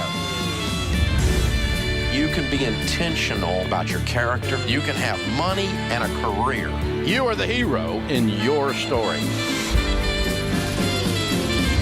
Live from the headquarters of Ramsey Solutions, it's The Ramsey Show, where debt is dumb, cash is king, and the paid-off home mortgage has taken the place of the BMW as the status symbol of choice. We help people build wealth, do work that they love, and create actual amazing relationships. I'm Dave Ramsey. My co-host today, best-selling author and Ramsey personality, Christina Ellis, joins me. This is a Baby Steps Millionaire Theme Hour. If you are a millionaire, we want to talk to you, regardless of how you got there or where the money came from. We want to teach America where millionaires come from for real. Not what your broke brother-in-law's opinion is, but where do millionaires really come from? And Christina, we started doing this theme hour. We're going to talk to real millionaires. If you have a net worth of over $1 million, we want to talk to you. The phone number, 888-825-5225. We're not going to talk to you this hour unless you're a millionaire. We want to hear how you did it and what your story is. And we don't really care what the backstory is. We want to know, because we want you to teach America where millionaires come from. And this started happening, Christina, because I knew that there was a bunch of mythology out there floating around that all millionaires become millionaires because they're crooks. All millionaires become millionaires because they're rock stars or professional athletes. All millionaires become millionaires because they inherit their money. All of these are lies, statistically. Now, some millionaires are crooks. Some millionaires are professional athletes and rock stars. Some millionaires inherited their money. But the vast majority are none of those. And we set out to prove that by talking to real millionaires. And we've proven it. Then we went on and did a study, the largest study of millionaires ever done in North America a few years ago here at Ramsey. And it has become quite the thing because we have over 10,000 millionaires that we've interviewed in detail on how they got there, what they did, what their likes, dislikes are, what they attribute their financial success to. And, that is the white paper of that study is in the back matter of the #1 bestseller, Baby Steps Millionaires, because I kept running into people who'd followed the baby steps and became millionaires. So I got tired of hearing all these whiners, these little men can't get ahead victim people out there in America saying you can't do it. America's too broken, you can't do it. Yeah, America's broken. There's a lot of stuff broken. But you can still do it. And so you just got to decide to, and you got to decide that it can happen. But once you decide it can't happen, then 100% of the time it won't happen. Very true. Yeah, and I think that this is such a great hour and great example because I feel like the myths are especially prevalent with my generation. A lot of people are seeing the computer rock star that becomes a millionaire overnight, and they think if I don't become successful like instantly with some type of thing that makes me rich super quick, then it's not going to happen. Bitcoin or nothing down real estate. You fall for get rich quick if you don't understand where millionaires really come from. Right. Almost none of them follow any of that. Exactly. And seeing our millionaire study, it's like, wait a minute, that's not true. Like a lot of these people are just consistently investing and they're being diligent, and it's powerful. Let's talk to our first one. Amy is in Albany, New York. Amy, what's your net worth? Hi, Dave. It's $1.25 million. Good for you. Way to go. Give me a little breakdown on the mix of that. How much of that is retirement? How much is real estate? How much is whatever? Yeah, so $500 in our retirement, $400 in our home equity, $150 in non-retirement, and $200 in cash. All right. Okay, investments and $200 in cash. Way to go. How old are you? 34. Young millionaire. Very good. Mm-hmm. And how much of this 1.25 did you guys inherit? Maybe $1,500 when I was 18. Okay, so it's safe to say mathematically you are not a millionaire because of inherited money. Correct. And what is your income and best year and worst year since you started working? Household income. So when I graduated, I started out at $63,000, and then last year my husband and I grossed $600,000. Yo! What do you guys do for a living? So I'm an engineering manager, and my husband runs an insurance business. He's self-employed. You guys are doing very well. Okay, so part of the reason you did this by 34 is you make an outrageously wonderful income. Congratulations. Yeah, thank you. What else would you attribute the fact that you're a millionaire by 34 to? Just the fact that you made a lot of money or what? No, I mean, so when we got married 3 years ago, our net worth was probably around $600,000, and I would attribute, getting that far to just consistently saving money for retirement, just like you said a few minutes ago, being diligent with it, and staying out of debt as well. Yeah. What's your degree in?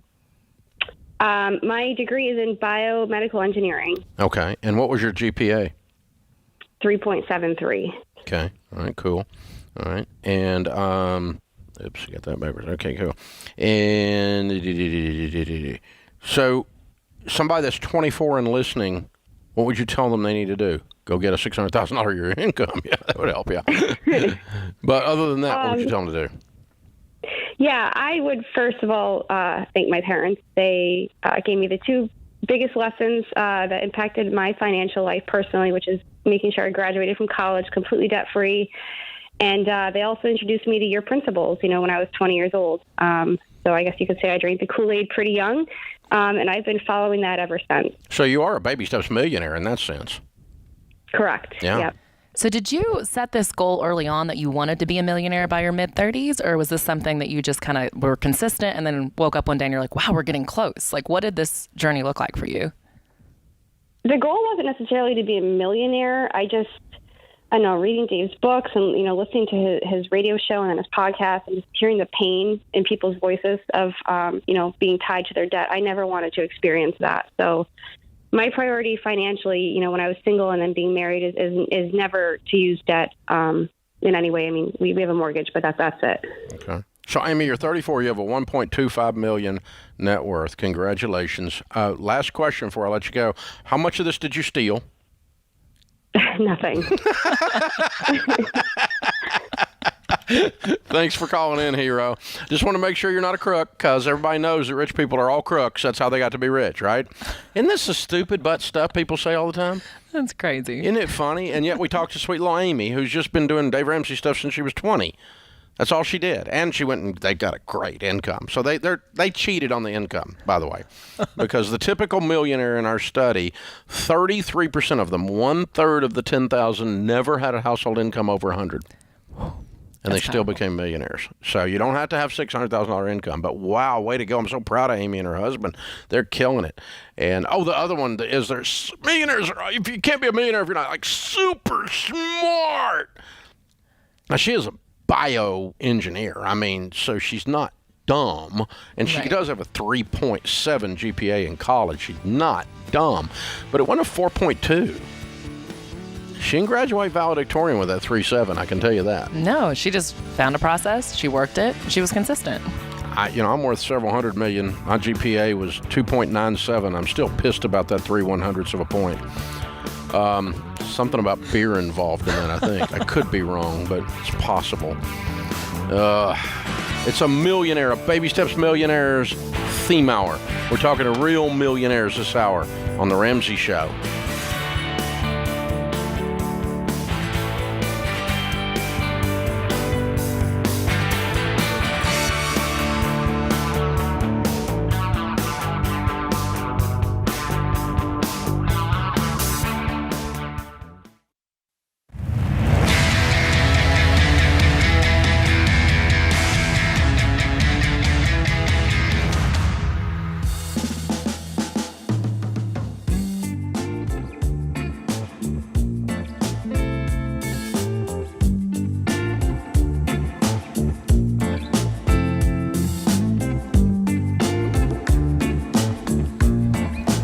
It's a Baby Steps Millionaire theme hour. This is the Ramsey Show.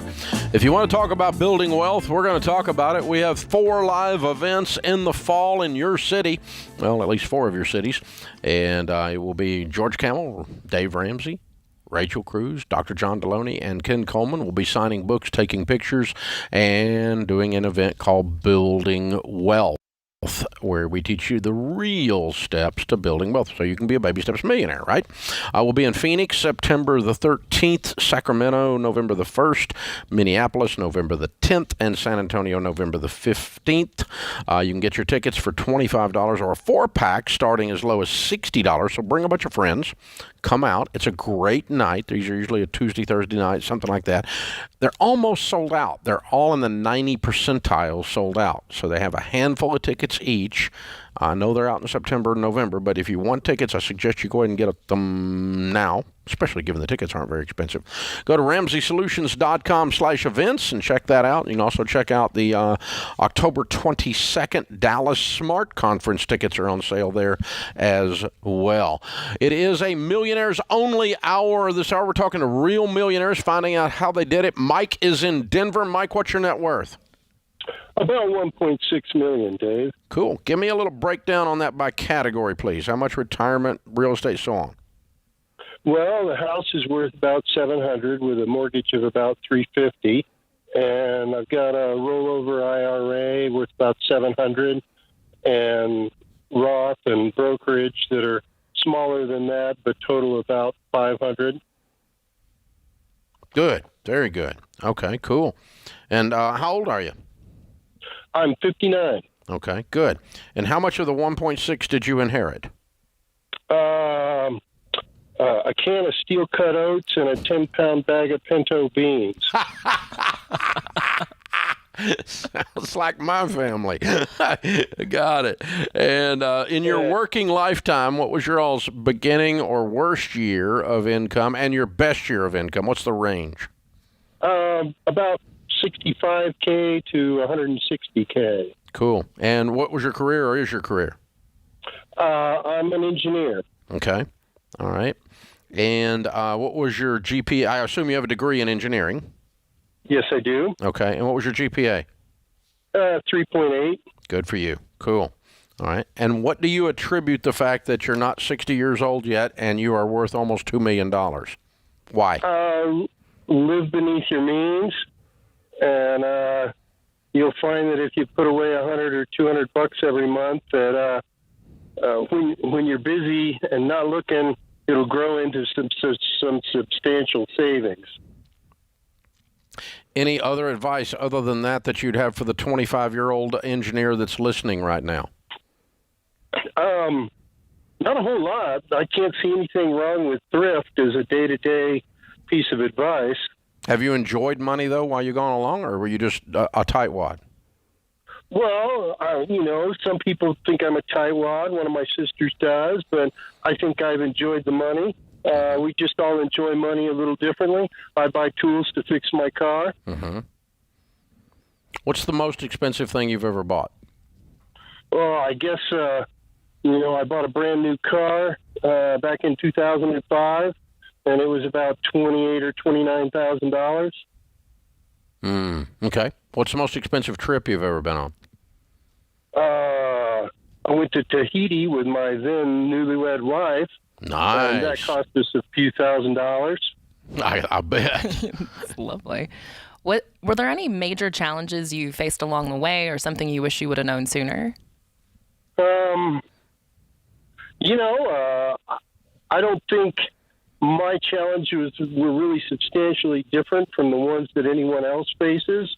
There's unexpected layoffs and unexpected expenses, and if you've built an emergency fund, though I didn't call it that by that name back then. What'd you call it? Then it was just savings in case something bad happens. Okay. All right, that works. I didn't run across your program until 2 or 3 years ago. Right. But, if you own a house, your water heater's going to go out, or if you own a car, your transmission's going to go out. One of these things is going to happen. You just don't know when. And if you have some savings, then this is really inconvenient, but it won't kill you. But if you don't have any savings, it could be cataclysmic. Yeah, absolutely. Absolutely. Well done, Mike. Good call, man. Thank you for sharing your story with us. You're a hero. We're proud of you. Don is in St. Louis. Don, what's your net worth? $1.76 million. Cool. And give me a little breakdown by category on that, please. Well, our retirement accounts we have in the neighborhood of right at $1 million. The house is around $480,000. We have about $130,000 in cash, and then we have a 529 account with a little over $45,000 in it. Got it. Cool. All right. How old are you? 48. Good. And how much of the 1.76 is there from inheritance? I did inherit $25,000 from my grandmother, but I took that, paid off the loan I had on my truck, and then I paid myself back. Mm-hmm. Okay. And how long ago was that? That was probably 15 years ago. Okay. Do you think that's why you're a millionaire? The inherited money? No way. Okay. Well, mathematically, it wouldn't be, but I'm just double checking. Okay. Nope. And so what's your best year of income, household income, and your worst year of household income since you guys have been working? Best or worst year, probably $100,000, and I would say our best year is probably going to be this year, probably top out around $210,000. Excellent. Good. What's your career? I am an industrial hygienist. Okay. All right. And what's your degree in? Industrial hygiene. Go figure. Yeah. Okay. And what was your GPA? My GPA was a 3.68, and my wife, she's a teacher. Hers was a 4.0. Ah. Okay. All right. And a teacher. Good. All right. So she's the smart one of the bunch, huh? Yeah. All right. What advice have you got for the 24-year-old out there listening to us right now? I would tell them that plan, stay on top of it, be patient, and don't worry about what the Joneses have. What's the dumbest thing you did with money in your life? Bought some cryptocurrency. You did that recently. Yeah, and it's worth absolutely nothing. How much did you lose? A couple $100, but it was more or less play money. Yeah. But when you lose it, it hurts. Yeah, well, it hurts your pride. Psychological. It does. It does. It hurts your pride. But, I've probably done other dumb things, probably buy something that I didn't necessarily need or I don't know. There's probably other dumb things that I've done. I gotcha. Okay. Are you guys, are you readers or are you TV people? I would say we're more TV people. Okay, cool. Good. What would you say is your biggest key to success in this? The biggest key is you have to plan. This is not something that you have to, it doesn't happen overnight. If you take back and you look at our story here, this has been going on for 22 years. Yeah. And it started out small and it's grown. But if we didn't sit down and plan it out and think about what we wanted to be in 20 or 30 years or maybe even 40 years, it's never going to happen. Yep, absolutely. Hey, thanks for sharing your story. You're a hero. In other words, you don't win on accident. Winning is not an accidental act. It is an intentional act. I love it, Don. Thank you for sharing. It's a Baby Steps Millionaires theme hour here on The Ramsey Show.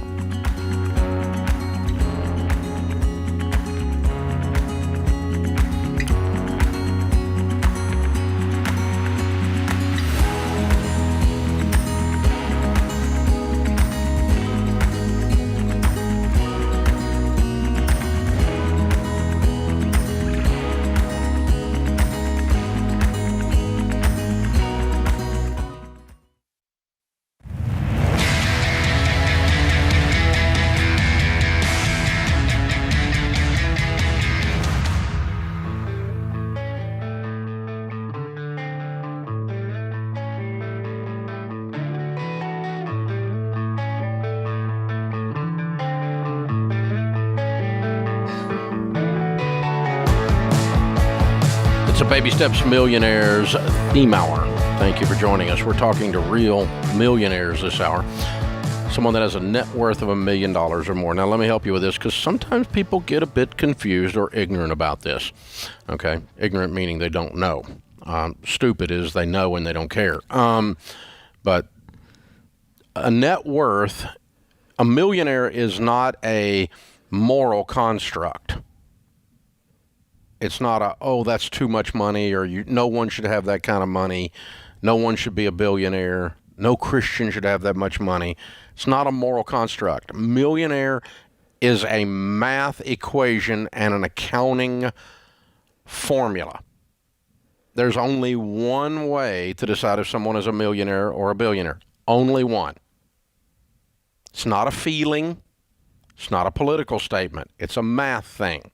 A millionaire is someone who has a net worth of $1 million or greater. Your net worth is calculated only one way. There's only one way to calculate net worth. What you own minus what you owe. Assets minus liabilities. That is your net worth. Period. Simple. When that is $1 million or more, what you own minus what you owe is $1 million or more, you are a millionaire. It is not $1 million a year income. I heard an idiot congressman the other day, a U.S. congressman. Well, he makes $1 million a year, he's a millionaire. You're an idiot. That is not the definition of a millionaire. A billionaire is someone who has a net worth of $1 billion. And by the way, that's a lot more than $1 million. That's 1,000 million. Very few billionaires. Lots of millionaires. The process you use of building wealth to become a millionaire will not make you a billionaire. The Forbes 400, the 400 wealthiest people in America are all billionaires. None of them did it with their 401k. And almost all of our millionaires have a huge 401k, huge Roth IRA, and a paid-for residence. And that's the primary pieces of their net worth that we have interviewed and that we've interviewed today, for that matter. So that's where millionaires really come from. Your first $1 to $10 million of net worth will come from those two sources primarily. But you will not become a billionaire saving in your 401k. It is mathematically impossible because you're limited on how much you can put into your 401k. If you maxed out a 401k every single year of your working life, it would not be $1 billion, no matter what the growth rate was. It's not going to get there because that's 1,000 million. Millionaires do not have private jets. Billionaires do. Millionaires do not have 7 homes. Billionaires do. Millionaires have 2 cars, 1 house, maybe a beach condo. But very few of them have 3 or 4 residences around the world. It's highly unusual. Those are billionaire things that people do. And when you're a billionaire, if you have a $10 million jet, a $8 million beach house, it's still a small percentage of your 1,000 million. Think about it. And so it's not a big deal. But when you have $10 million, you don't need a $10 million jet. That's a bad idea. Okay, you see the difference. So people get confused about emotionally what a billionaire is versus a millionaire. It's one of the things we talk about in this book that became a #1 bestseller, Baby Steps Millionaires, where we discuss how people have become millionaires, how you can become a millionaire, and the differences of billionaire. I'm not teaching you how to be a billionaire. The techniques that we teach you at Ramsey will make you a millionaire. They will not make you a billionaire. We don't teach you those techniques. Most of those people are people that owned a large business and took it public, and the stock from it. Okay, so the Michael Dell, the Chick-fil-A, Walmart. These are families that are billionaires. Several billionaires in some of those families. And it's from the growth of a huge business more than it was simply saving and getting the benefit of compound interest. Jeff and Stephanie are with us in California. What's your net worth? $2.8 million. Cool. Give me a little breakdown by category, guys. $800,000 in our primary residence, about $850,000 in rental properties, $700,000 in various retirement accounts, $250,000 in a taxable brokerage, $185,000 in cash, which is mostly operating money for our various businesses, and $60,000 in our kids' 529 plans. Cool. How old are you guys? I'm 42. Mm-hmm. I'm 39. Excellent. How much of the 2.8 did you inherit? I inherited a rental property which was worth about $350,000 a few years ago, but my net worth was already about $2 million at that time. So you're not a millionaire because of inherited money? No, I'm not. Okay, cool. All right, $250 after. All right, got it. And what's been the range of your income, your best year and your worst year? Worst year, probably about 100 shortly after I got out of law school, and our best year about 450. Okay. Cool. Very good. All right. And so you've obviously got a law degree. And Stephanie, what's your degree in? I collect certifications, but my 2 primary income earning is I'm a real estate broker and a paralegal. Got it. Okay. Excellent. Very cool. Very cool. So what was your GPA, guys? Mine was 3.87. I'm a nerd. I'm the free spirit. I'm 3.42, but I only got that because he was my tutor through college. See what happened here. Okay. Good job, guys. Way to go. 42 years old and almost $3 million. Well done, y'all. How did you do it? What was the biggest key to success for y'all? Dave's advice was a big part of that. And I actually wanted to take this opportunity, Dave, to just say thank you for changing my life. My dad introduced me to your material back in 2013. And I read some of your books, and I was listening to your podcasts all the time. And I heard you take a call that really resonated with me. A young lawyer had called in, a couple years older than me at that time. He had a little bit of law school loan debt left, and he had a rental property. And you told him, hey, son, this is what you need to do. You need to sell that rental property, take the money, and pay off your law school and stop screwing around.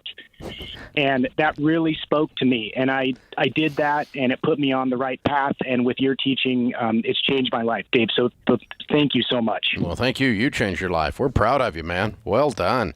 Very well done. There's a lot of broke lawyers out there, and you're not one of them. Good job.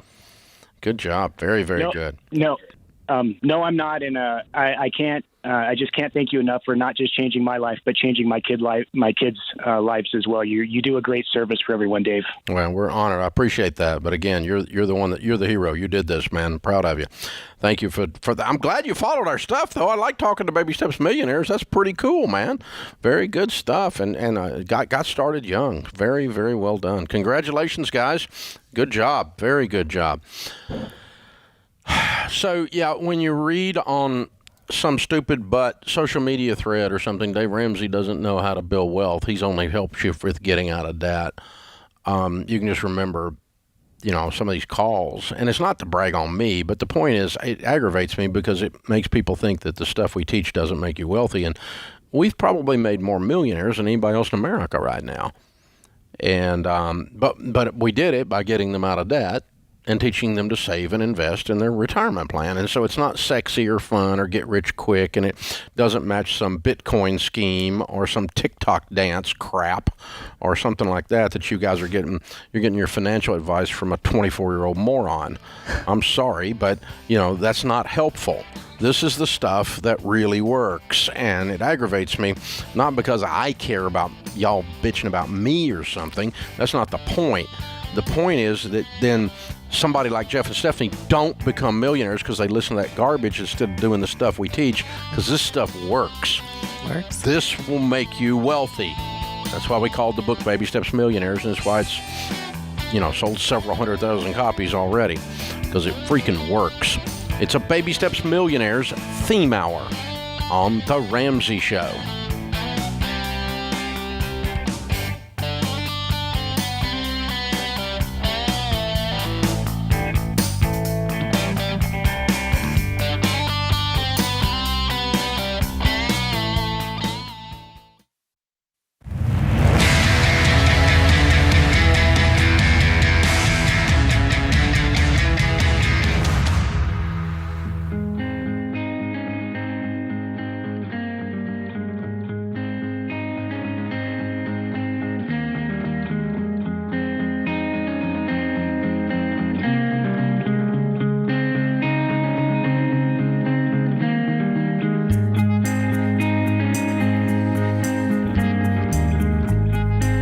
Our scripture of the day, Acts 4:12. Salvation is found in no one else, for there is no other name under heaven given to mankind by which we must be saved.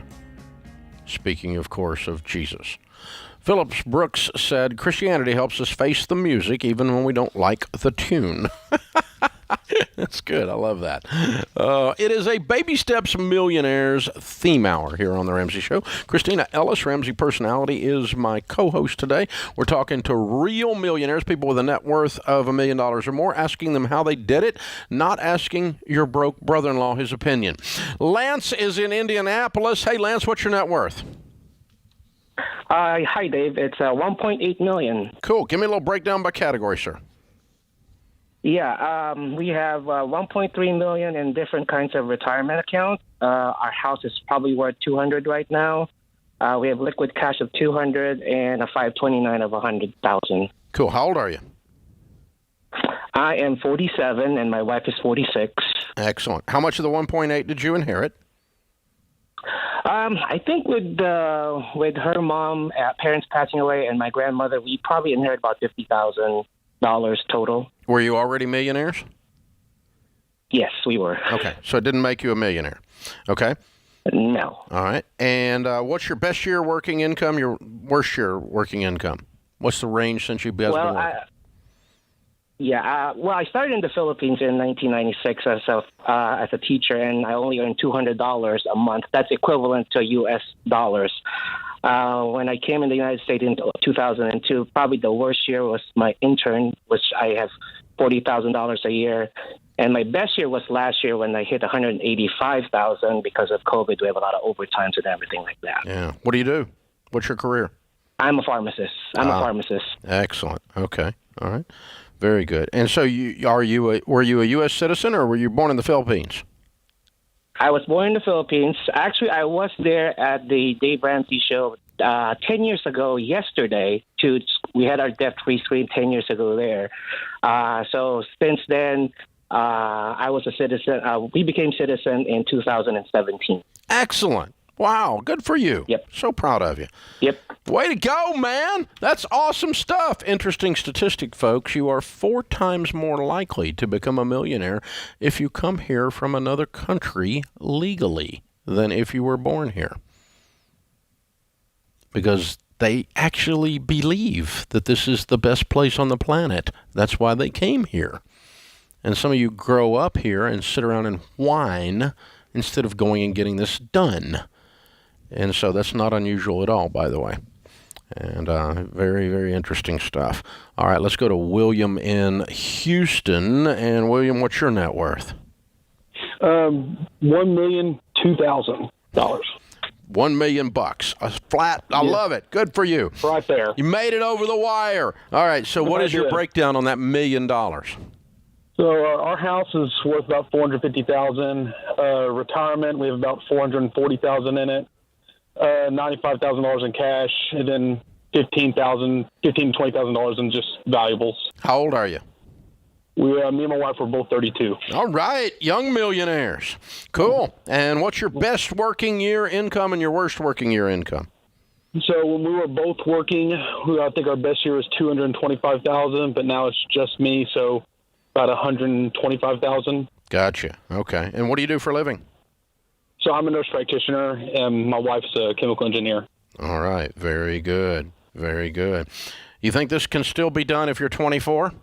Out there listening? Yeah, absolutely. I wish I was as smart as my wife when I was 24, because if it really wasn't for her, we wouldn't be in this position. But no, it's absolutely possible. You just got to have a game plan.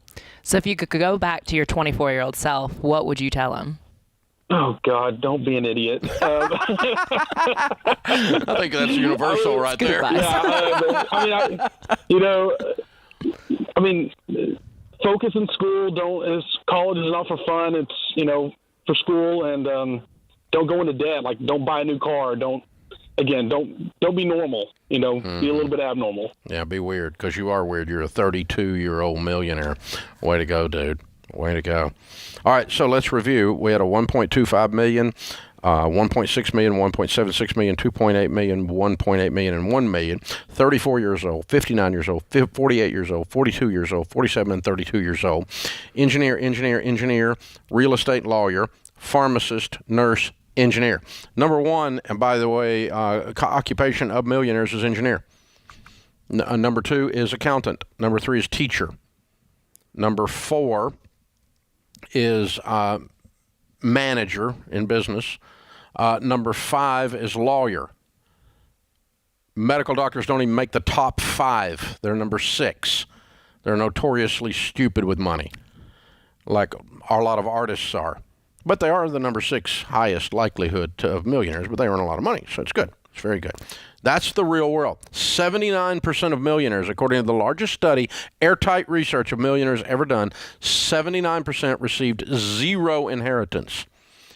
Another 5% received a small inheritance, like we heard today, $1,500, something like that, that did not mathematically cause someone to become a millionaire.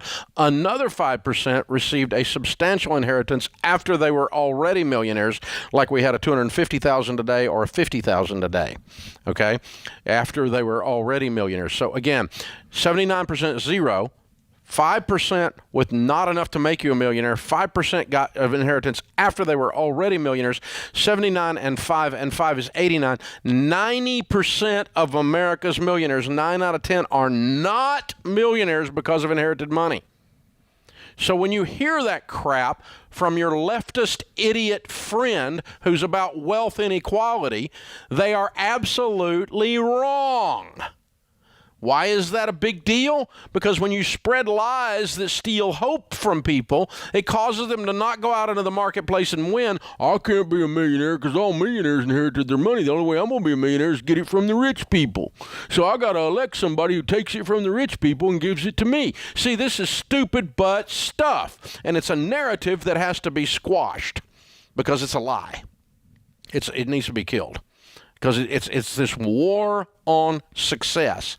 And it's just not true. That's the other part of it. It's just statistically not right. So there's that. I can't stand hope stealers. I'm about giving hope. Yeah. And I mean, these stories today, it's all about intentionality. They walked through a plan, they were super intentional, and then they made it happen. They were intentional. You plant corn, corn grows. Whoa, what happened? Who knew? That's the thing, isn't it? It's so funny. And, I put money in my 401k. Every one of them had, 700,000, 800,000, $1 million, $2 in their 401k Roth IRAs. Every one of them today that we talked to had a paid-for house or almost a paid-for house. And that was in their equation. Well, I'm not buying real estate. I'm going to rent my whole life. Well, you're not going to be a millionaire then. Because statistically, the two things that make people millionaires most of the time is you're putting money in your 401k plan and you get your house paid off. There's some other stuff you can do, but that's the two big ones. If you ignore those, you're not going to get there, bozo. Why is this hard? Find the data and follow the data. The breadcrumbs are right there, Hansel and Gretel. Do it. It's just not hard. Yeah, you just got to make a plan and stick with it. None of these people it wasn't an accidental process. They weren't like, oh, whoa, I'm a millionaire. What happened? Who knew? None of them were surprised. Yep.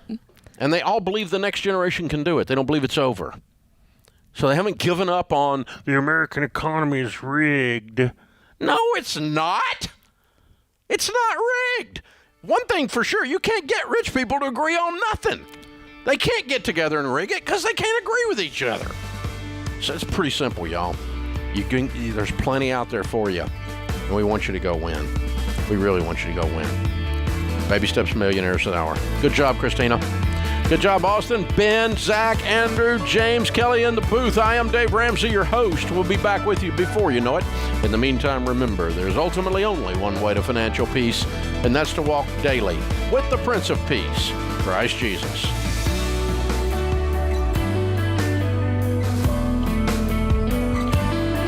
Have you been inspired to make a change with your money?